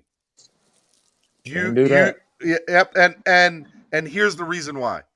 Because I do believe that they told him to shut his mouth. That much I believe. And he hasn't. And so now it's like, all right, bro, you want us to pay you, but you can't do what we're asking you to do. So here's what's going to happen. You're going to play with us for a year. And as long as you play in good faith and do what we need to do, we'll pay you. We'll pay you at the end of the year. Now, he's not going to be happy about that, and he's not going to like that. But I do think that that's what will happen. You know, here's the thing. I think I agree with everybody. There is no way this comes out good for us. I just don't see it being a good thing for us, no matter how we look at it right now. I don't. And it's going to be even worse on the field. If he's not on the field, it's going to be worse. I'm telling you right now. Rashad, what are your anybody else? Lakers, big time. Any thoughts from you guys? I personally think it's just not a confidence. What am I thinking of? I think the Dolphins just don't want to be that team that caved in on the agreed contract, and 1 year later, 1 year into the deal, they changed the contract because a player said something about it. But it does happen. Just not that once a rookie, Ezekiel Elliott, has one of these big years or 2 big years, they want their contracts renegotiated right there. They don't want to wait till their rookie deal is over. They want it done 2 years into the deal. In our case, X had a Pro Bowl, All-Pro, almost Defensive Player of the Year type year, and he wants his deal now because he knows it's his last deal. At the time, it was the best deal. I don't think he's upset about the Byron Jones contract. I think he was pretty excited when it happened. It was the no way of monogamy for him. It was like he even said it on the Man-to-Man. It was like, yeah, y'all brought in a cornerback, but then Jerome Baker's contract didn't make it any better. I'm sick of people, and not you, Big John, not you. I love you, but I am sick of people bringing up the Jerome Baker contract situation. Jerome Baker's contract was a gamble contract. It wasn't, we're paying you this because this is what you are now. We're paying you this because what we believe you can be. And they are paying, and by the way, they are also doing it the way we all want players to be paid. Because all of us have sat at one point or another, why didn't we just pay X person, and not X, but X person? Why didn't we play player whatever X dollars when he was here? Instead, we let him go in free agency when it's too late and he's asking for the world. If we had to just paid him a year before. So we did that with Jerome. We did the right thing with Jerome. It may not work out for us, but that's how I want us to pay our players. Do really good for us, show a lot of improvement, show us that you can be a star, have the skill set to be a star player. And we'll pay you now, and when you become that big star player, the hope is you don't come back asking for more because we paid you now. We set you in good faith, which is another reason why I don't think X is going to get this contract from us. Because then it would set precedent for what they're doing right now with Jerome Baker. Because in theory, if Jerome Baker balls out, we do what we do with X. Jerome Baker could come back next year and say, guys, pay me again. Right. I'm just saying, like, it sets the precedent up for that. So I think the Dolphins, if that was to happen with Jerome Baker and let one of these other linebackers, I'm just using him as an example. As an example. That's all. No, I'm not saying I get what you're saying, but you said the word gamble, right? I'm going to ask you a question. Yeah. Wait, but I'm asking you a question. Isn't it a gamble to pay X because of his knees and his injury history? They're both a gamble. Now, if I have to gamble and I can gamble on either one, I'm going to take my corner, who is the main reason why we can blitz and play the defense we play. I'm not saying Jerome Baker isn't good. Your point of view is, and a lot of people's point of view, is why pay this money for Jerome Baker when we could have paid X, had X happy, and then dealt with Jerome Baker at a later date? Yeah, next year. The reality is we did pay X. We already paid him. He got his money. We decided that we need to make people happy with paychecks. Byron signed that contract to stay here. Oh, we overpaid for Byron. Why? We overpaid for Byron. I agree. We overpaid for Byron because at the end of the day, we wanted Byron to stay here with X. I'm telling you right now, if X leaves, Byron's going to be the next person out the door if he doesn't restructure his contract. It might not happen this year, but it will happen next year. And people got to understand, they put hype on these other corners when they're not getting thrown at. If I got Jalen Ramsey on one side of the field, I'm not going to throw at him. I'm going to pick on whoever's on the other side, if they're good or not. Last year, the ball was forced to Xavien Howard. Those players weren't open. I don't care what nobody said. You don't underthrow that many times. Like he baits you into throwing over. Byron Jones almost got the same amount of tips in the same amount of targets in 2 less games and couldn't do what X did. Yeah. Look, X is on a totally another level. Let's get that straight. I don't think Byron Jones got 10 passes deflected. That's just me. But when you look at all these other corners in the league, they're getting paid because they're not getting targeted. Hashtag Dolphin panel. What scares me a little bit is I don't want to be paying one position over $80 million. What's going to happen with the corner position does not make financial sense. And in most cases, like, you know, he's right. But like Ball Game says, 2 corners is a luxury. But if that's the way you play your defense and you play man-to-man across the board for the most part, then you have to have good corners. These are the guys that you want. I told you the other day, if we play Tampa Bay, you can't have no Benogany covering Antonio Brown. No. That's an assassination. For that, you might as well cover Antonio Brown. Just think about what happened. You don't want that. Week 17 versus Buffalo, when we only had 3 corners out there, and Nick Needham was getting obliterated. Like, it's gonna be those teams out there that got those high-powered offenses, and if we're gonna run the defense that we run, we need our guys. We can't go out there with Byron Jones, Nick Needham, and just think about that. That would be our corners. And those are the teams that you need to beat. That's the problem. Byron Jones. Let's say Tennessee went. I wouldn't be afraid of Tennessee in the AFC Championship game. I'm more afraid of Kansas City. The teams that you're going to have to beat have receivers that you're going to have to cover. You know, and Nick Needham, as good as he is on the boundary, and he came out of nowhere. You put Nick Needham on Mike Evans, you're done. Right. You know, if on one play, what happened that one play we were playing KC and Bobby McCain took a 2-minute rest. He literally left the field to tie his shoe. And it was a 50-yard bomb. He got off the field for one play and it was over. That's all it took. Bombs over Baghdad. All right, guys, this is Miami Sports Music's #1 morning show. I'm talking about clock blockers. I'm your host, Stephen D. I have an amazing panel up here. If you guys want to join the panel, I'm going to put a copy to the clipboard, a copy of the link in the chat box here. So make sure you guys get on. You guys can come on and give your 2 cents worth on what we're talking about this morning. I want to remind everybody, if you haven't done so already, please hit that like button. Like, share this link. That all helps into growing this channel. It's a big deal. We want this channel to grow, and we can't do it without your help. And then another thing is donate to the channel. Donating to the channel. There's a lot of different things we want to accomplish here at Miami Sports Music Podcast Network. We have a lot of different podcasts that are coming out or have debuted, and we want to make sure that we can obviously give you guys the most up-to-date and best quality to those podcasts. And there's a lot more things we want to do as far as make them available on like audio streams and a lot of other different things we want to do. So when you guys donate to the channel, it helps the channel grow. But I also want to remind everybody, I have a little bit of an incentive for you guys to donate to the channel today, as I have for the last 2 days. If you guys donate $5 or more to the channel, I'm doing 2 giveaways. Giveaway number 1, pair of these DWA shorts, okay? These DWA shorts. These are awesome. A lot of things. I know you guys want them. They're good stuff, okay?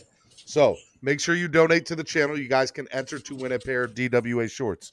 Giveaway number 2 is going to be a pair of tickets tomorrow to FanFest as well as practice. I think it's all the same thing. They say Fan Fest on it, and they also say training camp practice. So I have a pair of tickets tomorrow to training camp for the Miami Dolphins. So if you donate $5 or more to the channel, it helps the channel grow. Please, guys, help out. You guys can also win a little something in there too. It's a big deal. All right. They don't want me to go to practice, man. I'll ask Flo the question directly. Hey, man, how can you pay Eric Flowers $6 million, but you want to? I'll tell him straight up. I don't care. Estefan, what's up, brother? Oh, Hey, what's there up? he is. Good. Hey, Spurs suck, by the way. We were gonna have no Spurs Friday, but it is Spread Kindness Fridays, and I gotta be kind and nice. Yeah. Well, the Lakers got to pay for theirs, and the Heat are turds. So, hey, what's new? We're kings. Anyways, bro, I just came on here to tell you that my baby scored in penalties, Alex Morgan, and the USA women are going to the next round. Look at you with my Olympic update over here from Estefan. Alex Morgan fine too. He sure is. That's my baby. My The man is sitting there watching USA. I ain't gonna tell nobody. Don't tell nobody about my Sancha, and don't tell nobody about Mariah Carey when she wrote "Always Be My Baby" for me. Don't tell nobody about that either. She really wrote that song about you, right, Estefan? Yeah, she did. She wrote it for me, bro. I just didn't know that she was gonna go public with it. I figured it was like that. Hi, Estefan. Let me ask you, man. I love this guy, man. Have you been listening to the conversation this morning about X and paying and all that? X and who?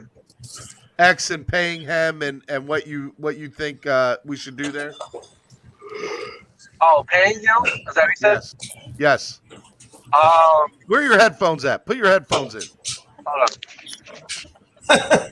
Do you know his headphones went in? Because I could just tell. Does it sound like crap, or can you hear me? Well, you sound like you're far away from your. Okay, what about now? A little bit better. Okay, well, I mean, I'll be honest, man. I thought we could compete defensively because, Forrest has shown that, he can coach guys up. But where I'm at is I want to compete on a higher level, bro. Like, we have a team that is a playoff team, but I don't just want to get into the playoffs. I want to win a playoff game. I'm not asking to go to the Super Bowl, bro, but, you win one, like, you can actually dream, bro, So this is where I'm at, man. I mean, it seems like he's gone, like he's leaving. But I just think at this point, if you were going to trade him, it should have been before the draft. I think it's too late now to want to trade him, and I believe you need to cut Jakeem and just pay him. You know what I mean? You need to. You're giving your defense a chance to be a top 2, 3, maybe even number 1, top 3. You might as well just put them in the top 3 at least from what they showed last year. If you bring X back, so with the pieces, yeah. I mean, how many times have you seen statistic on the front of your screen, on your TV when you're watching the Super Bowl and you see something? There's always something in common, bro. It's like the number 1 offense against the number 1 defense. You know what I mean? Or the number 2 defense in the league. You have some. You have to have something in the top 2. Yeah, you're usually seeing top 2 or 3 in one of those things. And the Dolphins. Yeah, I'll be honest with you. You're not gonna do that if you. I think that the Miami Dolphins have a big opportunity to have a top 3 defense with X. Okay. And I will also say that I think we have an opportunity. Now, this I'm going to get killed for in the chat, but I don't care. I think we have an opportunity to be top 5 offense as long as Tua makes the progression that I think he's going to make. If Tua makes the progression that I believe he's going to make this year, well, I mean, we're gonna be putting I think up 30, that's a hypothetical statement. To be honest, I'm not going to kill you for it, but he he hasn't shown he can do that. I mean, if we average 30 to 35 points, Estefan, a game, we're top 5. Well, yeah, We're bro. I top mean, five. but that's kind of like a pipe dream right now because we can't even. I understand. The last that we saw in live action in pads, we were intermittent, we were inconsistent, and that's the issue, bro. I mean, the entire offense is just, as far as like how they're calling plays and whatnot, like that they need to get into a rhythm. That is the problem. They're like, you got to get into a rhythm where you're running, throwing, everything, dude. It has to be rolling, and it's not. Look, bro, I'm just gonna tell you right now. Like, even on Good Morning Football, they were talking about, and I mean, everybody that knows football sees it, bro. Like, you have a killer up there in Buffalo, and right now, bro, we're losing both Buffalo games, bro. Like, this offense has to get it going, and I'm not just going to be critical of Tua right now, bro, because the offensive line has just as much responsibilities for our shortcomings. But, bro, like you got to realize what's in front of you and what you got to have certain goals, bro. In the regular season, you should be looking to contend with Buffalo because that's the measuring stick right there. That's the best team in this division, and right now we're not on par with them. We're just not, bro.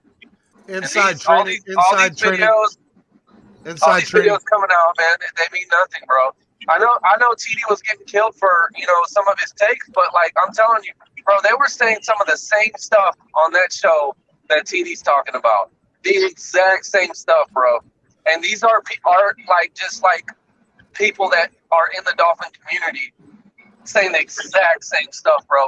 Like the fact that I'm gonna tell you, bro. Like one of the other things they said was like this dink and dunk crap, this check down crap. This has to stop, bro. Tua's got to push that ball down the field, bro. He will this year. He will. Hey, bro.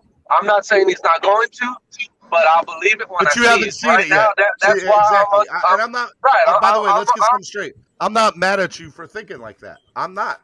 I'm just telling you, I am being proactive, but you're being optimistic. I'm being very optimistic that I believe Tua's offseason, working out with these wide receivers, seeing what I've seen the first couple of days, I believe Dolphins are going to be significantly better on offense than they were the last year.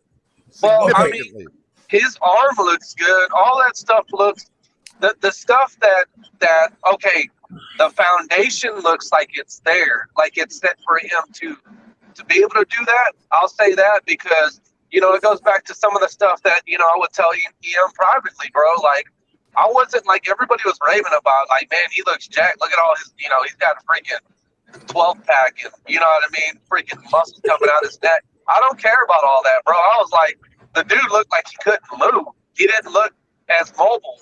You know what I mean? That's what is of course he'd have to strengthen his core, flexibility, and all that stuff. And that's what I was worried about. And he targeted his deficiencies with his body the way he was supposed to in the off season. With his trainer was talking about it, and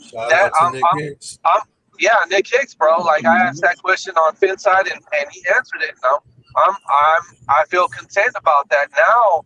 I saw that he did that. That's a part of the foundation of him being successful. The next step is for him to show it on the field, and that's all I'm waiting for. I don't hate Tua.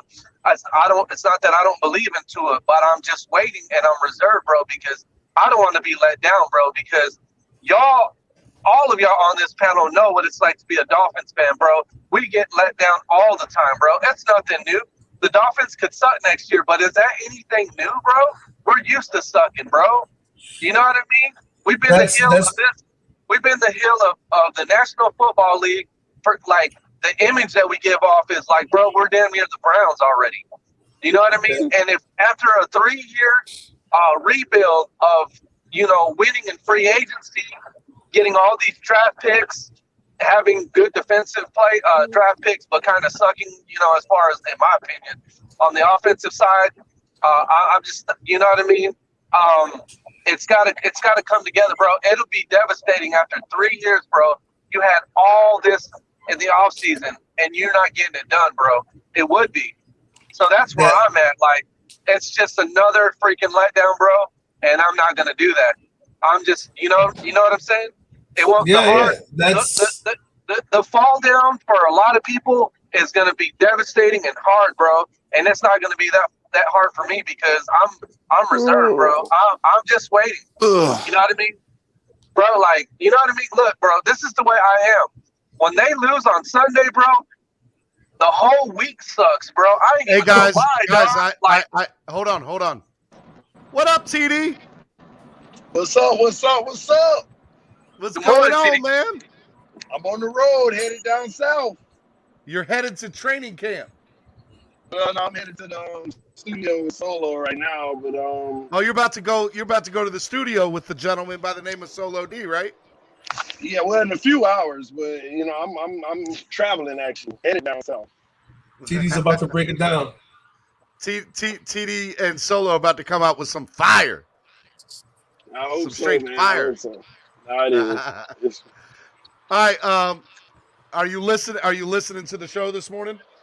Yeah, well, I've been listening to the last little bit, man. And I got a phone call I got to be on in like 5 minutes. So listen, if you allow me to just have a few minutes and give my The floor is on yours, this. TD. The floor is yours. Listen, man, I don't care nothing about no passing drills on 5-on-7. I don't care nothing about no red zone. All I care is moving the ball in the open field. And I'm Between not the talking, 20s. and I'm not saying Tua, but our offense is struggling bad in that area. And they pointed that out yesterday. We are struggling moving the ball down the field. Now, it is a beautiful thing. I'm very happy to see what Tua is doing in the red zone, though, because even great teams struggle to punch it in the red zone. And we're doing some phenomenal red zone work on offense, but we got to get to the red zone. And we are struggling bad in practice. Now, the only thing that I would say in that regards to not cause panic at this moment, Fuller and Parker ain't out there, and maybe that's a huge part of that. So hey, real quick. Brian Flores just announced on NFL Network Xavien Howard's not going to practice today. Yeah, well, that's they're not gonna practice. I told y'all yesterday, man, and I know 1,000% of a fact. I'm not gonna get all into detail. They have granted him his request for a trade and told this man that if they can get the price that they're asking for, they will grant that wish. And if they can't, then in about 10 days, he's gonna need to strap those cleats back up, play football, and be the best professional you can be, and that's why he out there coaching his team. So of course he ain't gonna practice today. And what do you think the Dolphins are looking for? I think it's 2 first-round picks. They want a Tunsil type ransom. Do you think they'll get it? No, but I think they can swindle a first and a third, or if Greer is geniuses, I think a first and a second. I think teams probably offering things like a first and a sixth right now and don't want to move past that. Or first and a fifth. I think that's where it is right now. And I wouldn't move off of that either. I mean, albeit it is enticing for a guy who wants out and you'd have to pay more money for, but stick to your guns. If somebody really want him that bad, they'll come back to the table. And I don't care what nobody say. You got to trust Chris Greer in situations like this. This man has never let you down in a situation like this. When it comes he is not. So you gotta trust him, and nothing wrong with him having a high price. And if it ain't worth it, X put them cleats on and be a professional. You gonna have to play unless you gonna sit out. And I really don't think X is gonna do that. So they have granted him. Okay, we will trade you if we can get the price that we want for you, and which is fair because if you get 2 first rounders, bye. You know, and we lose the whole case of, oh, I'd love to keep him. It's the Laramie Tunsil situation again. We'd love to keep him too. But look at the situation he put us in just for flipping all that capital. So, trust me, the loss of X does bring the defense down a little. But those 2 first-round picks can be a massive upgrade overall from what he brought to the team alone. This is from Hassan Patel, who is a part of FinsManiacs.com. I guess he's watching the whatchamacallit, the interview with Coach Flo, and this is a quote from Flo. X is a great player and a team player. I love coaching him, and he makes our team better. We're working through this contract issue, and he's a little bit banged up today. We're going to hold him out today. Yeah, a little banged up. Let me ask you something. Why will you not? And to me, this is an easy question, but there have been people that have been asking, why haven't you seen Flo throw him under the bus? If there's such a if he doesn't like him as a person, why hasn't Flo thrown him under the bus? Because he's a class act. That's why. Well, I mean,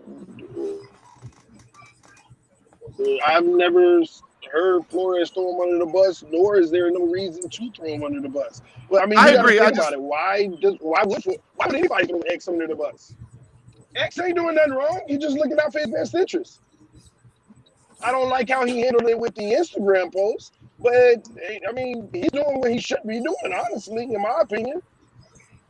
And by the way, I agree too. Let's get that straight. There are people that are out there saying, let him rot on the bench. Let him rot on the bench. Yeah. And I'm like, I don't think Flo is that. I don't think he's that conniving, right? Like, I don't think he's somebody that's gonna, hey, you've done me. I'm gonna, tick for tack. I don't see that happening. I mean, he's not that type of coach. Yeah. Why would he do that? He's not going to get anything out of doing that, especially if he wants to keep everything, at hand and in bay and in house. That doesn't make no sense. I agree, but we have had coaches that will have done tick for tack, aka Adam Gase. We know what. Yeah, we know what we have with Flo. I don't think he's shown to do that though. Which is a good thing, man. Which is a great thing. But listen, man, Xavier. Go ahead. No, I just say the Xavien Howard situation. I mean, we're in a good position with that. At the end of the day, if it don't work out, they'll give him a few more dollars. It ain't gonna be what he wants, but they'll give him a few more dollars. He will play this year, but he will play his behind off because there's no guarantees next year on his contract, and he wants either us to pay him more or the team that he's traded to pay him more. So he's gonna have to perform very well. Estefan, I know you said you wanted to say something. Go ahead, Estefan. Take yourself off mute. Yeah, man. So if this pans out, that we're gonna end up having to trade him. I'll just be honest, man. Tua's gonna have to take some step towards improvement, and so is this run game, because our best chance against a team like what I mentioned earlier, like the Bills. Because, I mean, if you automatically chalk up 2 losses to them, yeah, I mean, bro, like that's a lot. Our only chance is for him to take somewhat of a positive step, and this run game has to come to life, bro, and we got to keep Josh Allen off the field. That's our only shot, bro, because that dude is a killer, bro. He is on another level, dude. You know what I mean? You got to just be objective, bro. I know we hate the Bills, but that's just where we're at. Everybody hates the Bills. That's my concern, bro. Is like we got to win our division to take another step. So, but yeah. Let me ask you something, TD. What do you want to see now that X like what do you want to see from, like, how do you want this to play out? Like your personal opinion. What do you want to happen? What is your dream scenario? My dream scenario? Yes. Of how you want this to play out. I mean, a dream scenario would be make X happy, Tua just turns into the greatest thing ever, and we're winning Super Bowl, period. That's the recipe. You know how simple our recipe is right now? Tua turn into Josh Allen and the X stays. That's our recipe, and we win a Super Bowl. But say it again. Say it again for people in the back. Yeah, but is that a big ask, Steve? That's a huge ask. You see what I'm saying? But what part of it is huge? I don't think the X situation is a huge ask. It's just we're taking a stance on it, and that's where people have to get out of their feelings and be realistic. That's where we are as an organization. Not saying he's not going to eventually get there, but that's the recipe. That's the recipe. Tua play Josh Allen type football and X on the team. Nobody will stop us. Nobody. We be as powerful as any offense, but have the best defense to match up with it. Like, we'll go toe-to-toe with the Bucs maybe, but I still would give us the edge. I mean, I want to see. But again, what's the really big ask of it all? The real big ask is Tua improving to a Josh Allen level. And it's possible. So, hey, man, I mean, you know, it is what it is. What I want to see is this. I want to see X stay on the team and play. I want to see that relationship be a good – like, not only do I want to see them come out in a press conference together, Greer, Flo, and X, stating we came to an agreement, and I want Howard to be like, I'm here for the long run. I want to be a Miami Dolphin. This is where I want to be. We finally, you know, it was a misunderstanding, and we made it work. That's what I want to see, number one. Number two, what I also want to see, which I'll never, by the way, that'll never happen. But this is my dream scenario. And then also in my dream scenario, I want to see us make one more trade this offseason. And I think it needs to be for Jakeem Grant. I think we need or sending him away and getting something for him.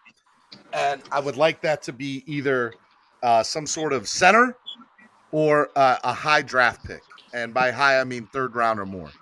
Got to talk to the Chiefs. I don't know if you're going to get that for him.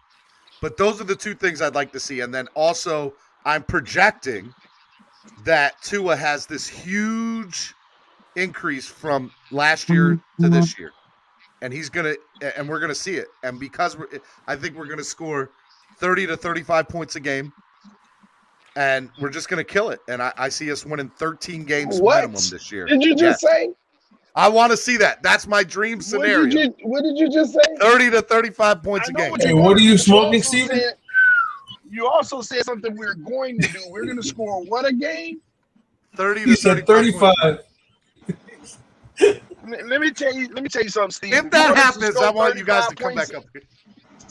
Look, there's nothing to base this off. There is nothing to base this off against, except I'm being optimistic. That's it. Scoring 35 points. If you want us to score 35 points a game, you better not say a word about me being critical about this offense. You better not. The question on the table was my dream scenario. I ain't saying 35. I'm more like maybe 30. Hey, TD, he magnified the word dream that's up there. in that dream scenario. I did. I magnified the word dream. True story. Man, but I will say this, man. Go ahead, TD. No, you good. I was just saying, man. That's.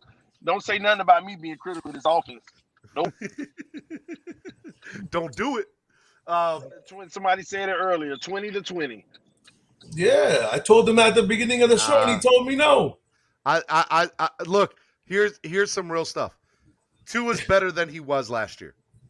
I know we have to see it. I get that. I understand that. Show me. Don't tell me. Show me. Okay. I believe that he is. I'm just saying what I believe. I agree with you, but that doesn't change what we're trying to tell you. I understand that. And so I see 25 points a game already this year.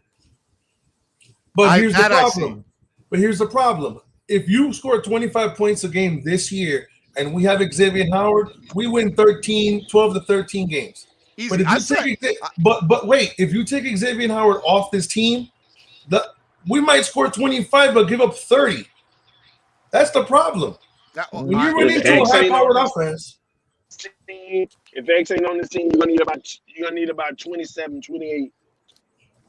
I mean, yeah. Mm-hmm. But so let me ask you something. If X makes the touchdowns are a premium, can X? Do you think it's plausible that X can make that big of a jump to get 30 points a game? Huh? What? Tua? to get I mean, 30 points? not X. I'm sorry, Tua. My bad, guys. Oh, okay. You lost me there for a second.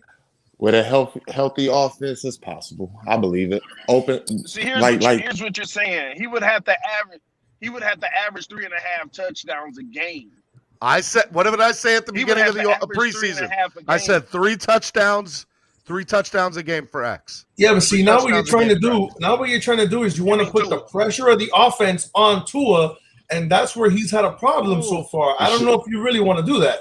It shouldn't be. I do want to do that. If I want to, here's the thing. I want him to be what I want him to be. So you want Tua to throw 45 times a game? No, I want. So here's the other thing, and this is what 35. TD and Reason brought up to me about a month ago. If we're up big, we're going to be running the ball 30 to 35 times a game because in the fourth quarter, we're gonna be running the ball. I just think that we're going to hit some. Go ahead, TD.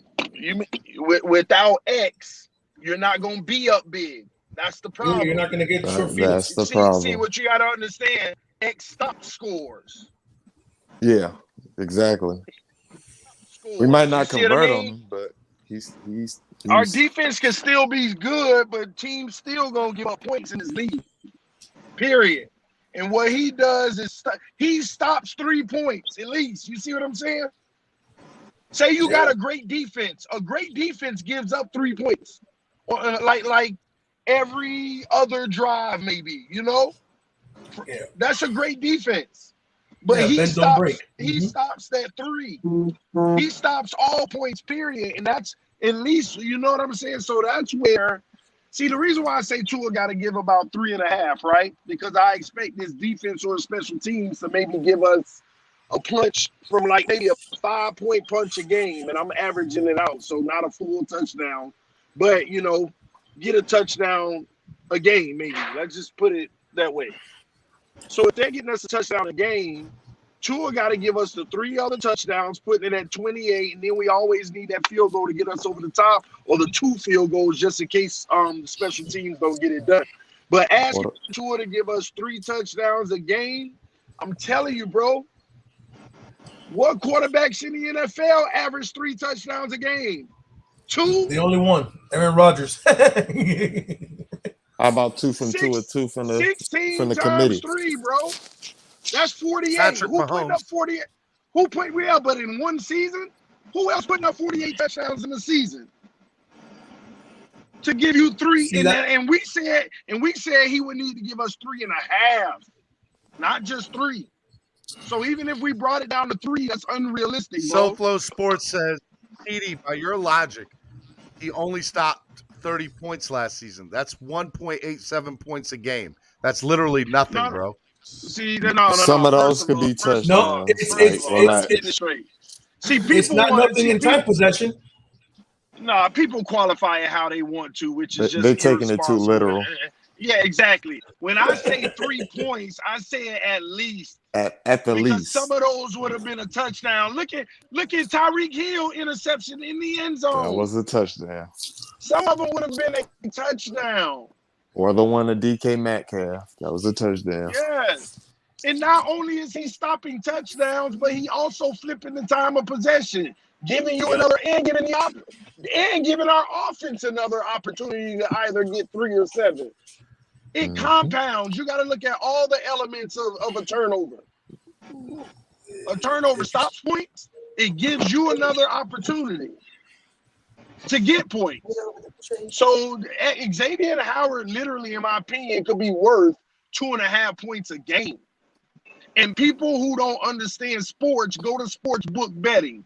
2.5 points a game is everything.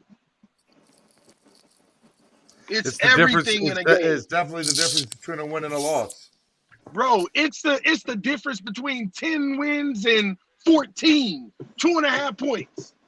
7th rounder offensive tackle Larnell Colum cleared from the COVID list. He's out warming up. Let's go. That call coming through, bro. I'm going to hit you later. All right, brother. Be good. All right, fellas. Smash that like button if you're watching right now. Smash that like button. Let's have a good time and hit that like button. Also, if we're gonna be wrapping up here pretty soon. I'm gonna get off a little bit early today. Try to wrap up the right way. But I do want people to obviously donate to the channel because we have 2 giveaways. As a matter of fact, let's try to do that right now. Matter of fact, I'll do you one better. Instead of $5, do your area code. Whatever area code you're from, okay? Donate your area code right now. So if you're from the 305, donate $3.05. Any donation that comes through right now, as long as it is more than $1, as long as it's more than $1, I will add you into the DWA Shorts giveaway. Okay? Add you into the DWA Shorts giveaway. Okay? Come on now. I know you guys want this. So donate to the channel right now.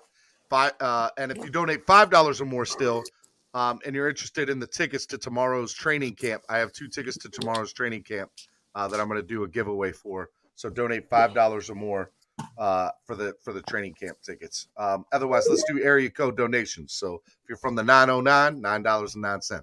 If you're from the 305, $3.05. If you're from the 204, $2.04. Whatever it is. So do those area code donations. Donate to the channel. Help the channel grow. You guys can do that through the YouTube Live Super Chat. You guys can do that through the MSM Podcast Network, Cash App, or you also do it through PayPal. All right, guys. Let's kind of wrap up the day here while we're at it. Big time. What do you want to see today and this weekend out of training camp? Like, what are some things you want to see so that when we come back on Monday, you're like, you know what, this happened over the weekend. I feel a lot better about our situation. It can be about X. It can be about, seeing guys at training camp, whatever you want to see. I'll be honest with you. I mean, I don't really care about what training camp does. I don't, to sit there and talk about this is just a mute point to where what I want to see, what I'd like to see in preseason. You're ready for the games. You're ready. I'm ready to see Tua in preseason just to see how he handles the certain pressures and stuff like that. I don't, what we're seeing right now is gumdrops. I just don't, we can talk about this all we want to, and if he's scoring on, Byron Jones and all these other guys, okay, so be it. It's like that, there's paper airplanes and clouds out there. It's just all nice and neat. We'll see what happens in preseason. That's what I'm looking for. So other than that, trust the process. Fins up. Hey, big time. You've been on all week, brother. I appreciate you supporting the channel, man. And I can't wait to hang out with you again next week. Yes, sir. Love you, brother. Be good. Yep. Y'all have a good weekend. Yep. Bye-bye. Peace. All right, Estefan, I see you in here. What's up, brother? Hey, bro. Hold on real quick.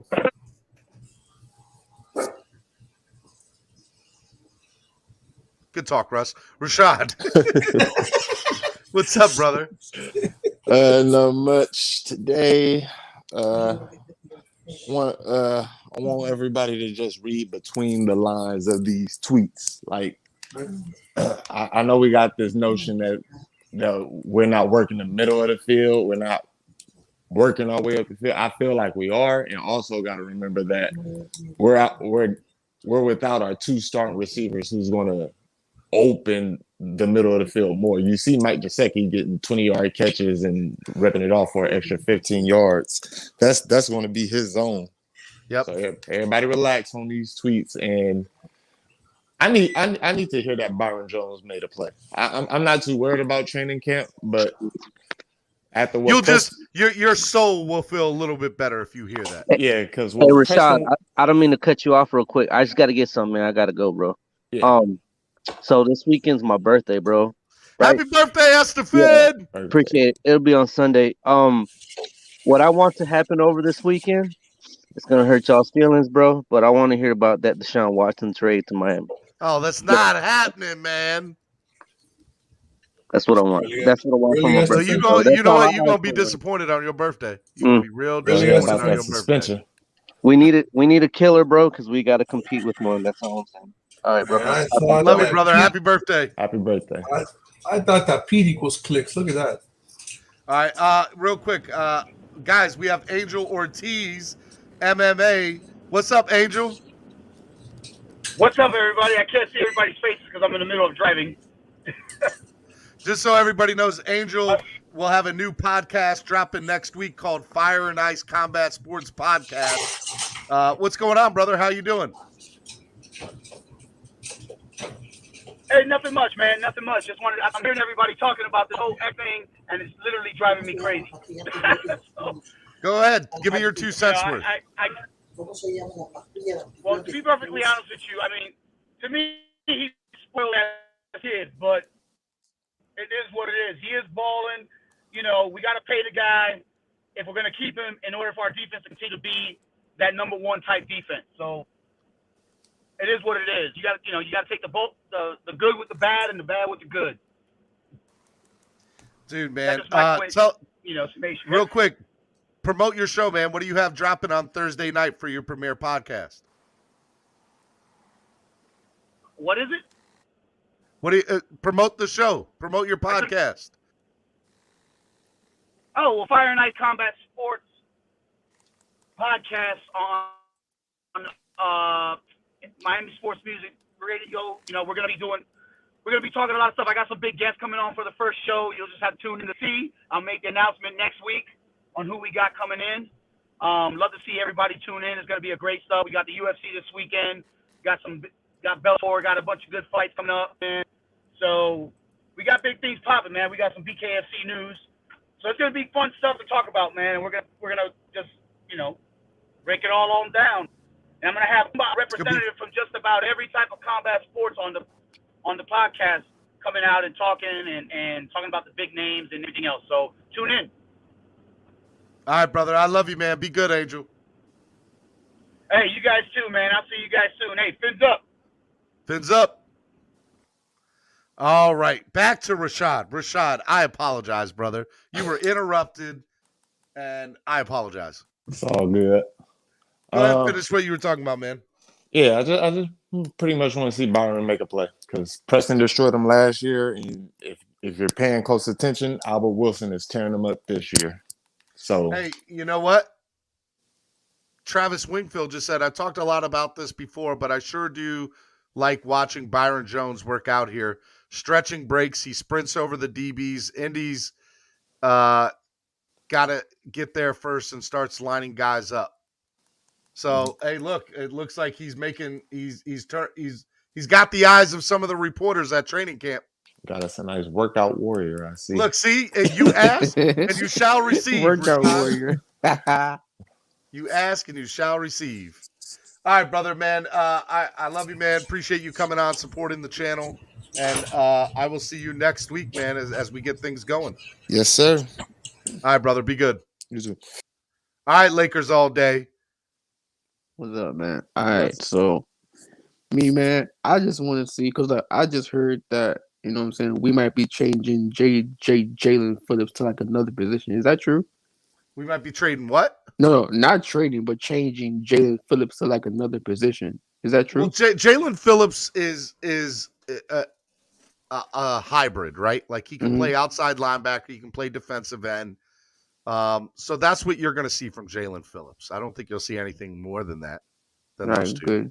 Good, because we need him to be our star pass rusher. Because like last year, we didn't have nobody. We had Emmanuel Ogbah, but it's nice. But I'll tell you what will be fun is to see Ogbah and Phillips. Jalen Phillips rushing the quarterback. Yeah, because Jalen Phillips, I don't know what I'm saying. I don't know if y'all are like Hurricane fans, but for me, I got my wish. I didn't want Gregory Rousseau on the team for our Dolphins because like he doesn't have no pass rushing moves. They said if you watch his moves, it's just ramming through the offensive lineman. That's it. Jalen Phillips can spin. He has everything that Joey Bosa has. So we have like a younger Joey Bosa if we realize it. Yeah. Yep. So we just have to just play smart and see what he does because he's a really good, talented dude. And for this Tua situation and Deshaun and Xavien Howard, he's being like a little baby. You know what I'm saying? Just freaking play football. You know what I'm saying? And let your player do the talking. And you know what I'm saying? And if you want to go talk about somebody else's pockets, then you know what I'm saying, you gotta leave. That's it. I You hear know? you, man. I And hear you. and Brian Flores, you know what I'm saying, he's not gonna baby you. You know what I'm saying? He's not gonna be like, oh, like you know what I'm saying, you can't say that. He's just gonna trade you and that's it. That's all he's gonna do. He's not gonna say anything about the situation. He's just gonna trade you. Oh, you know what I'm saying? Or they're gonna like, trade him and whatever. We have to go stick with that. Trade him and let him go because like he's over here being a freaking drama queen just because you know what I'm saying he over here he freaking had like a one good year and you know come on now really do you Hey, really look, want? man. Mhm. Your sentiments are shared by a lot of the fan base, so I totally get where you're coming Yeah, from, but man. like okay, but like you know what I'm saying like do we really need a drama queen on our team right I now in don't. this situation? So this is what I'll say. I don't think it's a drama queen thing. I do think he's causing some commotion. But if I'm honest with myself and I really think about it, I think he's going about it the best way to go about it. Like in his case, would I want him to shut up and just play? Yes, I would. But he doesn't see it my way, and that's not and that's not his perception.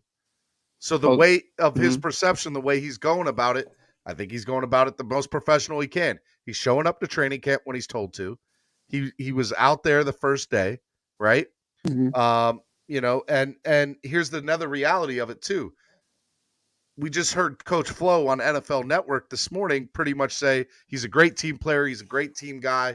We'd love for him to stay here if we can make it work, but it's, it is what it is. And so it's just, I don't think he's being a drama queen. I just think I wish I wasn't dealing with it is basically what I wish. You're saying that you know what I'm saying. So you're saying that you wish you wasn't dealing with it. So that really means you want to trade him. Is that what you're saying? No, I want to keep him. I know that if we keep him, he's going to be better. It's going to make our team better. I mean, he does make our team better, as a lockdown corner. He makes our team, our defense is top 3 with him. Top 3 defense with him. Yeah, I understand. Top 10 that. without him. I understand that, but like, just play football, bro. You know what I'm saying? The money's gonna come if you perform right. Okay, though, let's say. But so Lakers all day. This is what I'm saying. In his mind, he has performed, and he's not wrong. He's been the best player at his position for the last 2 or 3 years, arguably. I understand Jalen Ramsey. I understand all that BS. But what I'm saying is, from the standpoint in his mind, he's the best at his position. His numbers back that up. He's got leverage in that argument.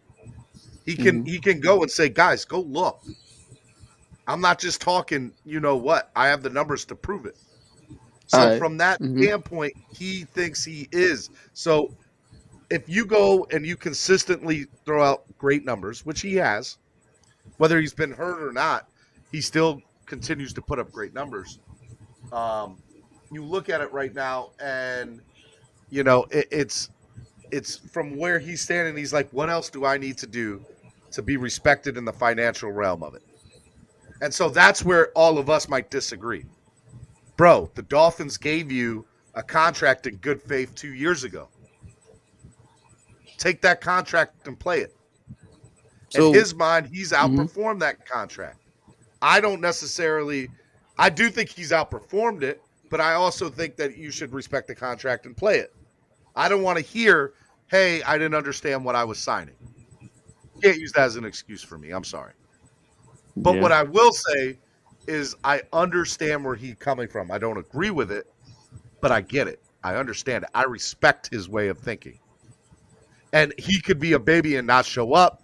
He could be all up in social media talking this and that with 180 characters, whatever. He made a statement. He released it on social media. He made the statement as professional as possible, in my opinion. He told his side of the story. I don't have a problem with what he did. I wish he wouldn't have done it. But if I'm honest with myself, I don't have a problem from a perspective of a player with what he did. Yeah, I mean, I don't have a problem either, but it's just that, like, saying, like, don't make such a fuss right now. You know what I'm saying? We don't need this right now. The Dolphins don't. You are correct. But You know what he I'm saying? doesn't care about that right now. And I know. and it's the beginning of training camp. And I'm not mad at him for making this fuss now. But at the end of the day, Lakers, you have to understand one thing. Mm-hmm. He didn't do this right now. He's been asking for this since the offseason. He started this in November, in December, in January. They knew he wanted a new contract. He told them he was okay with a trade last year. The Dolphins let this prolong. It wasn't him. If you were going to trade him, you should have traded him during the draft. That's, and you would have you could have traded him to Dallas, got the 10th overall pick, taken a corner, and you would have been good. They dragged it on, and now we're here. So it really isn't Xavien. He already told you how he felt a long time ago. Yeah. Maybe I feel like, maybe this is the plan. Look, I'm going to be honest with you, Lakers, and this is not a shade or a shot at you. This is the reality of a majority of the fan base. You're hurt right now. Like, you're pissed off. Yeah, you're like, man. And there's nothing wrong with that as a fan. Mm-hmm. You're like, bro, why can't we just, there's a certain extent I am too. Why can't we just have no drama? Why can't we just go into training camp, be ready to play some? I don't want to have to talk about, something that has nothing to do with what's on the field. Mm-hmm. If it's not on the field, I don't want to talk about it. Mm-hmm. I get that. I get that. To cut you off right now, the NFL Network, they're at the Dolphins training camp right now. They're like showing the clips and stuff like that. But so let's say that, right? So let's say that Xavien Howard, right? He didn't play good last year, right? Mm-hmm. Would he still make this a problem?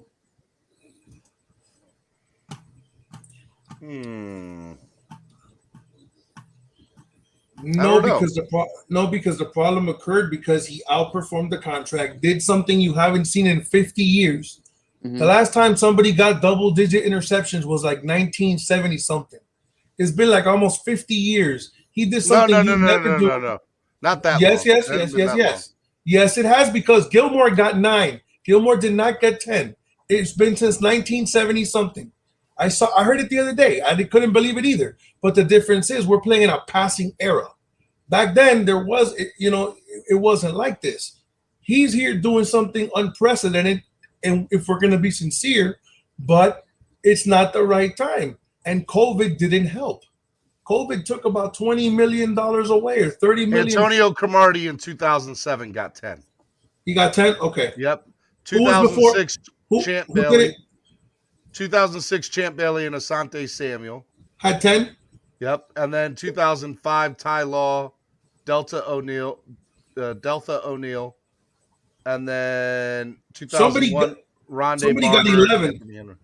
Somebody got 11 back in the day. That's why I thought that was the only one. I didn't know there was more. The last time somebody got over 10 was 1981 from Dallas, Everson Walls. Okay. That's still a long time. 1981 to 2021. Dolphin panel, honestly, would turn me off a little bit with Xavien. More bonus money was the fact that he made 2 statements, first on the podcast and then on Instagram. I think he was upset with Byron. I don't disagree with that. But why would you be upset with Byron? Byron got paid what the market said. He's not upset with Byron. He's upset that Byron's getting paid more. He feels disrespected by that. So, again, this is a perception thing. So I understand. Okay, so let's say that me and Big John, right? I'm saying, like, he was Byron Jones, right? And I was Xavien Howard, right? For me, I wouldn't say anything. You know what I'm saying? I would let my play do the talking, right? But like that's what Xavien Howard did last year. You know what I'm saying? He let his play do the talking, and now he wants more money. And now the Dolphins, they are like, they're like thinking about it, or maybe they might want to trade him. If we trade him, you know what I'm saying, we just have to trade him.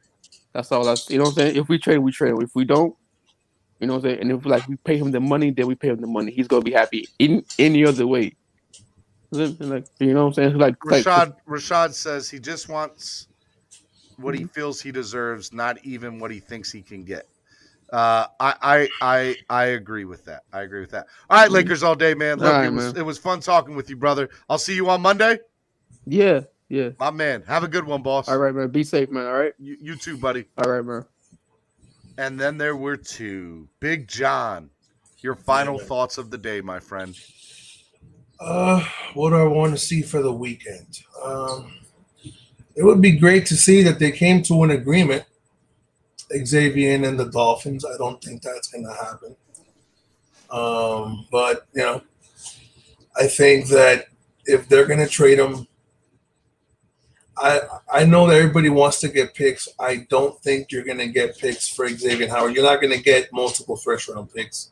We know this, I think if they hold out for a king's ransom, what's probably going to happen is nobody's going to want to give him 2 first-round picks. He's going to end up playing out the season. That's just my opinion. I mean, I don't understand. I understand why he's mad, and I understand he wants a little more money. And if little more money – see, here's the thing. Here's what I don't understand.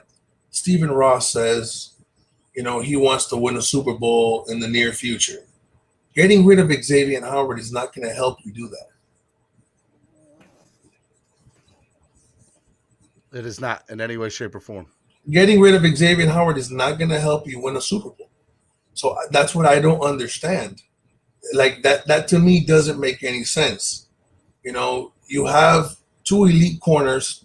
They let your defense go crazy. I can only imagine how many sacks Agba and Jalen Phillips would get if those 2 are on the field. You have to hold the football. You just can't pick it up and throw it. And, I don't see how this gets resolved. I wish it would.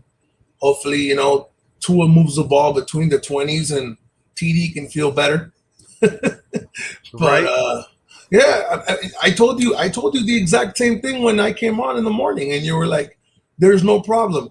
It's not that there's a problem. It's that they keep having the same situation where, according to people who are there, they keep stalling between the 20s, and then when they go in the red zone, Tua just tears it up.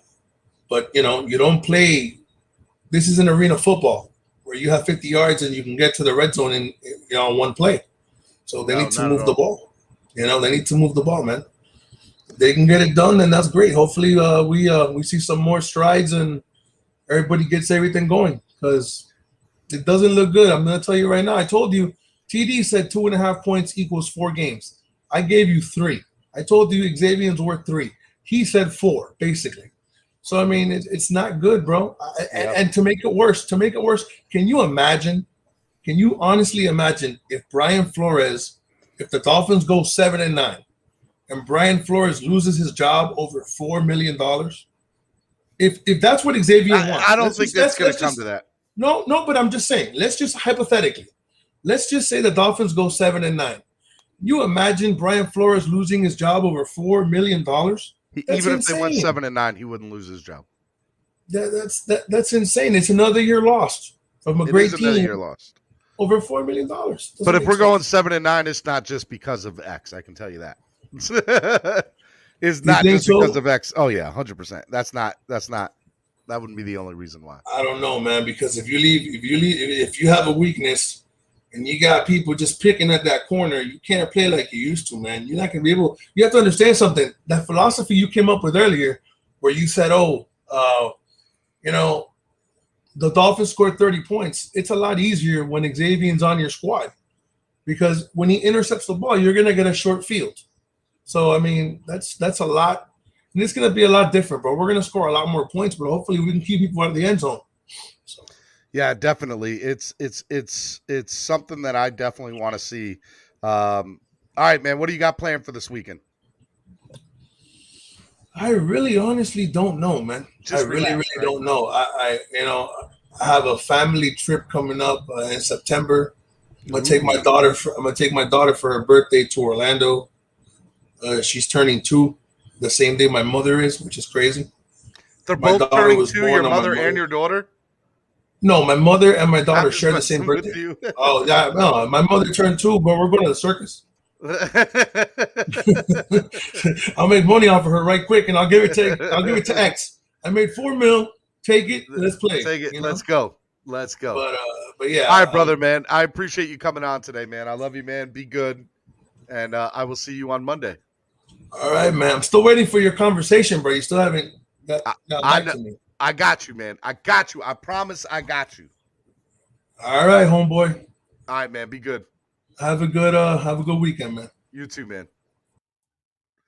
All right, guys. This is Miami Sports Music's podcast network morning show, Clack Blackers. Hope you guys enjoyed everything today. I'm waiting a couple of minutes. I might have a special guest get on right here for a couple of minutes. And it could be the guy who made this post a little bit this morning. You guys know, you guys love him. For the new era. Fans up. Throw them fans up. Throw them fans up. Bitch, throw them fans up. Throw them fans up. Bitch, throw them fans up. Throw them fans up. Bitch, this the new era and we back up in the mix. Throw them fans up. Throw them fans up. What? Throw them fans up. Throw them fans up. What? Throw them fans up. Throw them fans up. Bitch, this the new era and we anthem for the new era. Hey, man, look. That's a little sneak preview of the song of TD and Solo D. They're going to be shooting the music video this weekend. So who's going to training camp on Saturday? Which, speaking of which, in training camp, guys, I am giving away 2 tickets to training camp, okay? 2 tickets to training camp. Donate $5 or more. Get in.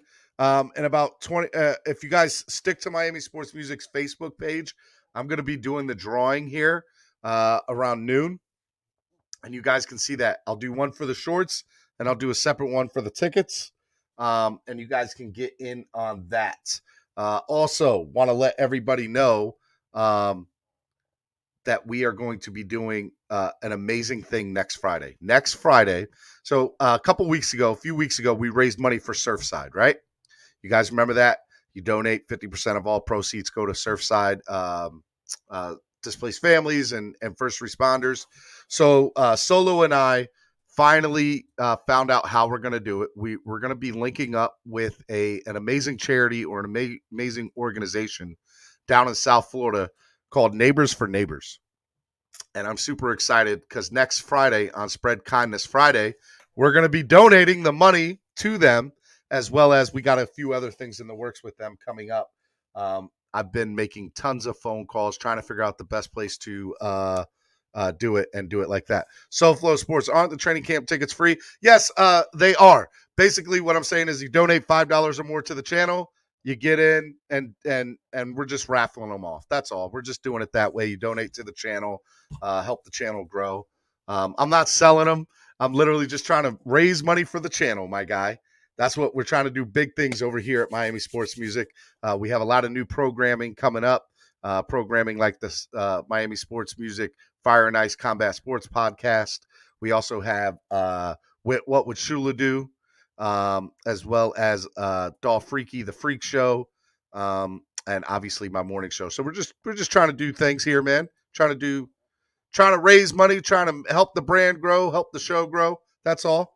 Not everybody was able to get access to those training camp tickets. So, hey, look, this is just a fun way for us to be able to do it. So if you want to donate to the channel, help the channel grow, that helps us, man. Also, a couple different ways you can do that. You can do that through the YouTube Live Super Chat right now if you guys want to do that, as well as you guys can use the Cash App, Cash Money sign MSM Podcast Network, as well as whatever it's called, PayPal. Yeah, man. So look, that's what we're doing here, my guy. If you want to donate, help the channel grow, guys, I'll tell you what, for the next 5 minutes, any donation will be accepted to get into the DWA drawing. Any donation whatsoever. You donate right now, I don't care how much it is, you get into the drawing. Let's go. Donate. Let me get 10 donations. Can I get 10 donations right now? In the next 5 minutes, 10 donations. I don't care how much they are. Let's go. Donate to the channel. Help the channel grow. Let's do it. If you guys want to sign up to also become a member too, if you sign up to become a member of the channel right now, I will add that into the drawing as well. So if you sign up to become a member, I will take that as a donation.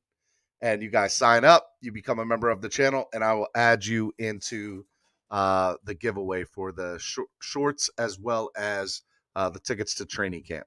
Okay. So make sure you guys Do that. I'll give you guys about 5 more minutes. Let's see if we can get that going. Come on now. Where you guys at? Let's go. Let's help the channel grow. Got a lot of things we want to do here.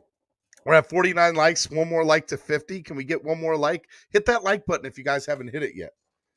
Guys, come on. Let's go. Let's do it. Got a lot of things we're going to do. If you guys do win the tickets, I will need you guys to obviously be on Facebook here at noon. I'm going to do the drawing at noon, guys. Noon on the dot. So if you guys do it at noon, if you guys are there at noon and you win, I just need you to send me your information and we'll do it there to whoever wins.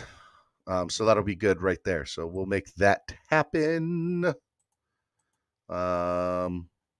Guys, I want to remind everybody, next Tuesday, we will have the Spanish-speaking podcast Dolphins on Tuesday nights. On Thursday, we will have the new show, Fire and Ice Combat Sports Podcast. So be on the lookout for that. And we got some other shows in the works. So we're working on some stuff. And guys, make sure you guys go check out the podcast network, all of the affiliates here. We have TD Fins Talk, Dougly Do Wrong, K Flexin, somebody who's not up here that I just want to promote his Reason, Finside the NFL. Make sure you guys go check those guys out. All right, guys. All right, I guess nobody's donating. Nobody, you guys don't want to see the channel grow this morning? Come on now. Let's go. It's Spread Kindness Fridays. Where's it at? Steven, before you go, can you please read my comment? I want your opinion. Let's see here.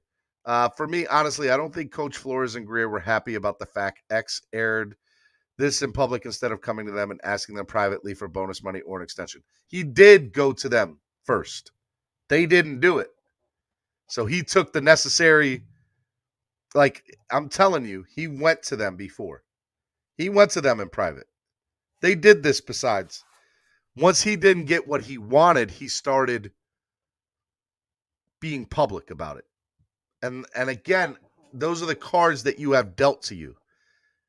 And that's what he's playing. He's playing those cards. There's nothing wrong with playing those cards. He did go about it the right way. He didn't get the answer he wanted. He said, all right, I'm gonna play this hand publicly. Nothing wrong with that at all. So basically that's where that is there, man. That's basically what it is. 14 Night Train Lane. Yeah, I think it's like 1952 or 1956, the most interceptions in a season. I forget which day exactly is. So make sure you guys do that. Okay. Stop scare stream. All right, guys. Look, I was hoping to be able to do a few things this morning. Again, I want to remind everybody, MSM Podcast Network with the $ in front of it for Cash App if you want to donate through there. And also PayPal, MSM Podcast Network.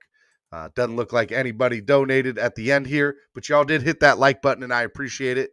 I appreciate everything you guys do this morning and every morning. You guys are the best fans in the world.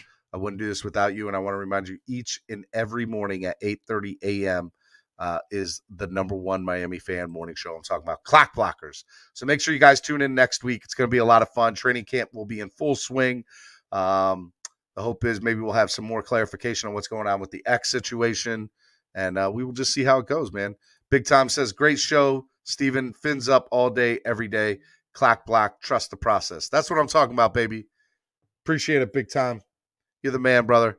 And just want to let you guys know, if you guys send in a donation through Cash App or PayPal here in the next few minutes before noon, I will accept it all the way up to like 11:30.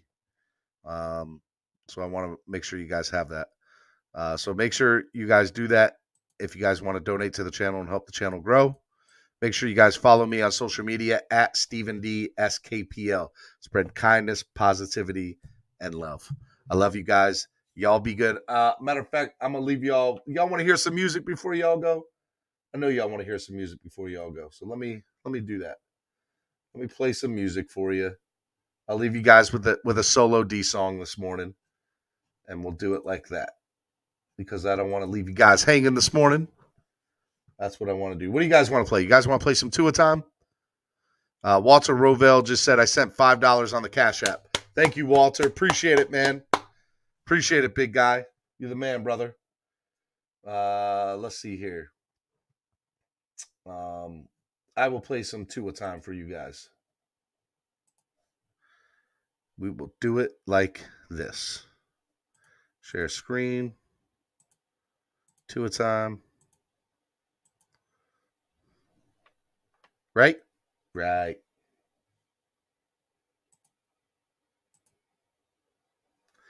And that's what we'll do. If you guys want to donate during the channel here, donate. Be like Walter.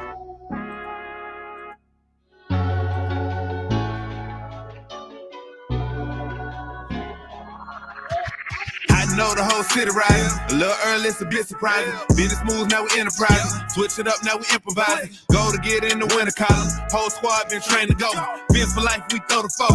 Singing this just to welcome bro. Tua time, Tua time. Time to grind, time to shine. Tua time, Tua time. Tua time, Tua time. Tua time, Tua time. Time to grind, time to shine. Tua time, Tua time. Tua time, You donate to the channel right now. Intuition told me this. Trust the coach, he holds I'll the double gift. your We know when entry. to go with fit. So we know when to And if switch. you donate The shit we got $5 to go or to more, pick. Time to see what that pick battle. Bad vibes get instead of sent just out. one entry, Only I'll give you fans up two. in this house. Two entries. We've been waiting, yeah, we've been patient. Now it's time to cash out, no Double your discount. chances. Super Bowl, yeah, we in route. Every $5 donation, you'll get I two don't want to overhype, but I just know I like it. So excited that he gon' notice now. You should know the rise. They say Tua from that rock. Shout out to Samoa and now it's time to lay the smack down. You think he Dwayne Johnson? Time to be the people's champ. Hit him with the people's elbows. Stick together like it's Velcro. You think you could stop us? Hell no. All day I dream about sports. I think I need some shadows. Custom with some Dolphins colors. Just to let them know we here. Yeah. I know the whole city riding. A little early, it's a bit surprising. Business moves, now we enterprising. Switch it up, now we improvising. Go to get in the winter column. Whole squad been trained to go. Biz for life, we throw the foe. Singing this just to welcome bro. Tua time, Tua time. Time to grind, time to shine. Tua time, Tua time. Tua time, Tua time. Tua time, Tua time. Time to grind, time to shine. Tua time, Tua time. Tua time, Tua time. Tua time, Tua time. Really hope he the man. Hope we found us a gem. Like the Heat found Bam. Wanna take time to thank Fitz, cause he put on the show. But the young man up, in the whole city know. Time to catch all the blessings. Cash out on the investment. Ball out, don't choke. Fins want all the smoke. Chris Gregg gave hope. Coach flow like spoke. Dan Marino still the GOAT. But to a man on go. Watch to a man throw. Watch to a man scope. Watch to a man dishes that we never ever seen before. Fans up, let it win. Born ready for a ring. Maybe 3, 4, 5, 6. It's damn week, use 10. I know the whole city riding. A little early, it's a bit surprising. Business moves, now we enterprising. Switch it up, now we improvising. Go to get in the winter column. Whole squad been trained to go. Biz for life, we throw the foe. Singing this just to welcome bro. Tua time, Tua time. Time to grind, time to shine. Tua time, Tua time. Tua time, Tua time. Tua time, Tua time. Time to grind, time to shine. Tua time, Tua time. Tua time, Tua time. So low, so low, so low, deep. So low, so low, so low, deep.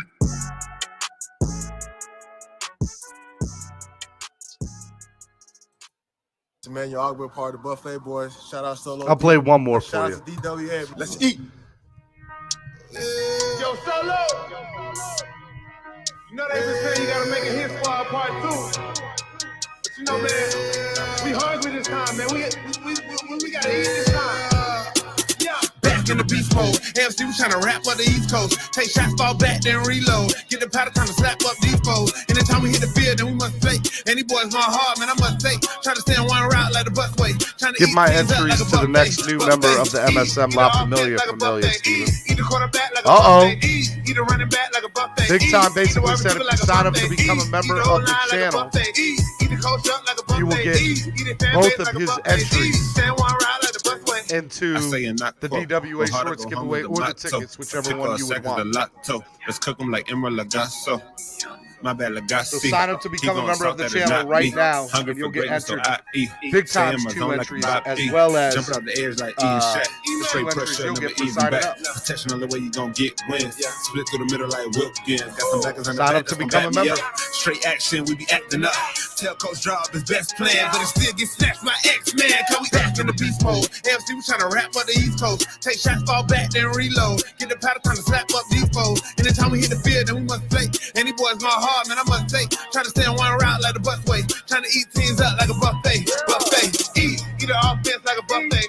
Eat the quarterback like a buffet. Eat the running back like a buffet. Eat the wide receiver like a buffet. Eat the old line like a buffet. Eat the coach up like a buffet. Eat the fan base like a buffet. Then we eat like a buffet. Eating like a buffet, it be a long day. We ain't gon' play. Yeah, them boys green, no subway. Pick the ball off X and BJ. I don't care about what sign up to become a member of the YouTube channel right now to get 4 entry fees into either the DWA shorts or the tickets. You pick which one. O-line really get destroyed. Ex-Patriot, Cal Van Noy, put him on his butt, hurt hemorrhoids. What's a grown man to a boy? Jim him at the line, dare you to throw it. Discipline coach Brian Flores, never getting rattled to the boys. Fans better pay attention, even social distance. I got a witness and you know we blitzing, but mind your business. Christian Wilkins on the line of scrimmage, far from timid, pushing to the limit, revving engine. You know we gotta get it, Nick Needle. You know we gonna pick it, Van Ginkle, take it to the business. Fins up till my life is finished. Say it with my chest cause I'm in it. A lie, no why, I admit it. New era, yeah, our division. A win streak, we just keep on winning. So I lose, tell them suck a limit. Bills with the Jets in New England. Miami top dogs where you hear me. Back in the beast mode. AFC, we tryna rap up the East Coast. Take shots, fall back, then reload. Get the powder, time to slap up these foes. Anytime we hit the field, then we must play. Any boys my heart, man, I must say. Try to stay on one route like the busway. Put the link to join. Eat teams up like a buffet. Eat the offense like a buffet. Eat the quarterback like a buffet. Eat the running back like a buffet. Eat the wide receiver like a buffet. Eat the old line like a buffet. Eat the coach up like a buffet. Eat the fan base like a buffet. Stay on one route like the busway.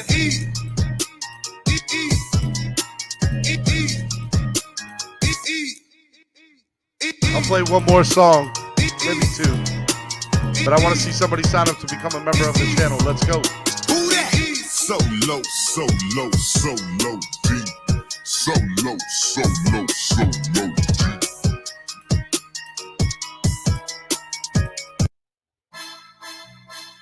Hey, what's up? Y'all know who it is, man. The Dolphins D, we already in here. Ready to turn up this year. We gon' get it. To Hard Rock Stadium. We gon' defend. We gon' defend.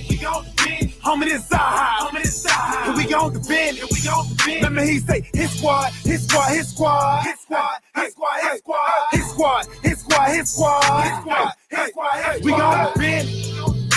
gon' defend.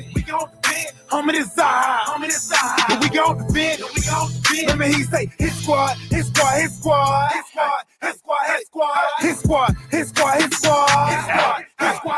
got the whole squad with me now. Train to go. Come play games if you want to. Try to crash our house, you done took the wrong route. We gon' crash you like a stunt dude. Check y'all like 1, 2. Tap your head like your uncle. You wanna ride, stay buckle. It get loud down here, get wild down here. You get 4 entry fees either for the shorts defended by a line and some beats on the or tomorrow's tickets to training camp. Sing it to the ER just in case you got through the first line with tripping. But if for some reason it get crazy, I got watchers on the sign up. I'll see that you're signed up. And then you'll tell me I either want to put my entries in for the tickets or entries in for the shorts. Who is you trying to play me? We be 3 plus 8 but I'm a fool so low. Can't nothing break me. The link to join is in the chat box. Hit hard, only way to make a statement. Come up in our territory, make a payment. Or be in debt with your neck. We gon' defend. Homie, this our We gon' defend. Remember he say his squad. We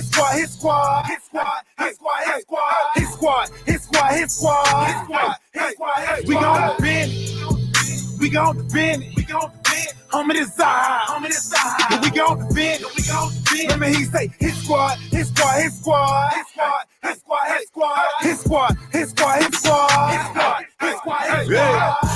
I hit them boys.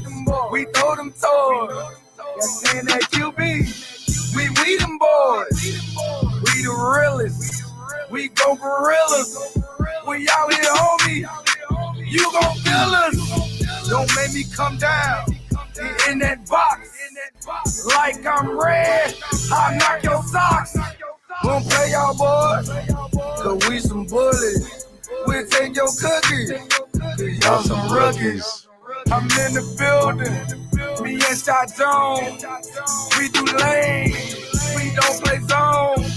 We play that man. So guard your hand. I see your eyes.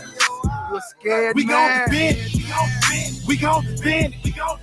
Homie, this side. And we gon' defend it. Let me hear you say, his squad. His squad. His squad. His squad. His squad. His squad. His squad. His squad. His squad. His squad. His squad. We gon' defend it. We gon' defend it. Homie, this side. And we gon' defend it. Let me hear you say, his squad. His squad. His squad. His squad. His squad. His squad. His squad. His squad. His squad. His squad. His squad. His squad. All right, I didn't get anybody to sign up, man. I'll do one more song. If you don't sign up, you don't sign up.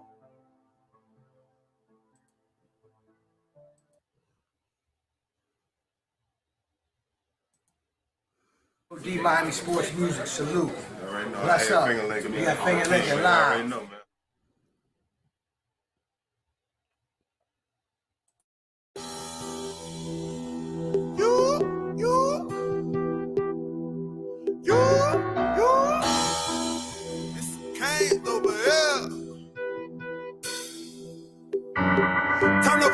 Turn over chain, turn over chain, turn over chain, turn over chain, turn over chain, turn over chain, turn over chain. You seen big homie get a fumble, he get a turnover chain. Seen big homie get the pick up, he get a turnover chain, turnover chain, turnover chain, turnover chain, turnover chain, turnover chain, turnover chain, turnover chain, turnover chain. You see the whole crowd going user, we want that turnover chain. See the whole crowd going crazy, we want that turnover chain, turnover chain. Turnover chain is deeper than jewelry, deeper than blink. It's deeper. See, this is our thing, and you was the team, it's strictly for can't. Invented the swag, you rented that brand, but we want it back. Let me get that. But you can keep the old one, cause we keep something new in the bag. All of these players is hungry, don't come in here thinking it's funny. We aiming for something, rocking the chains when it's sunny. Even when raining or something, we ain't gonna be something. I hope you quarterback don't think it's sweet. The defense will make them take a seat. And if somebody strip the ball out, if somebody get a Cuban link. Now you know how I go with the fans though. We be going wild out in the stands though. If you're not with a team, you're not familiar. If you throwing U's up, you're not familiar. Come on, get loose like a band, trombone. Throw 3 or 5 up, my home. CWA, tell them about it. All the canes going wild when we yelling this out. Turn over chain, turn over chain, turn over chain, turn over chain, turn over chain, turn over chain, turn over chain, turn over chain. You seen big homie get the fumble, he get a turnover chain. Seen big homie get the pick up, he get a turnover chain, turnover chain, turnover chain, turnover chain, turnover chain, turnover chain. Sign up to become a member right now. You get 4 entries into the DWA Shorts giveaway for the tickets to tomorrow's training camp. We want that turnover chain. Move that. So low, deep. So low, deep.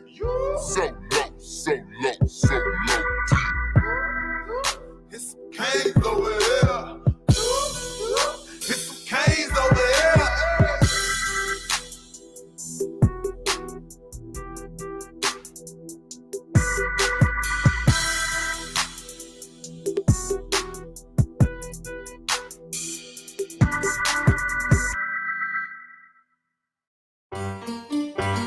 This has been Miami Sports Music's #1 morning show. I'm talking about Clack Blockers. We'll see you on Monday morning. Un cafecito en la mañana para levantar el ánimo.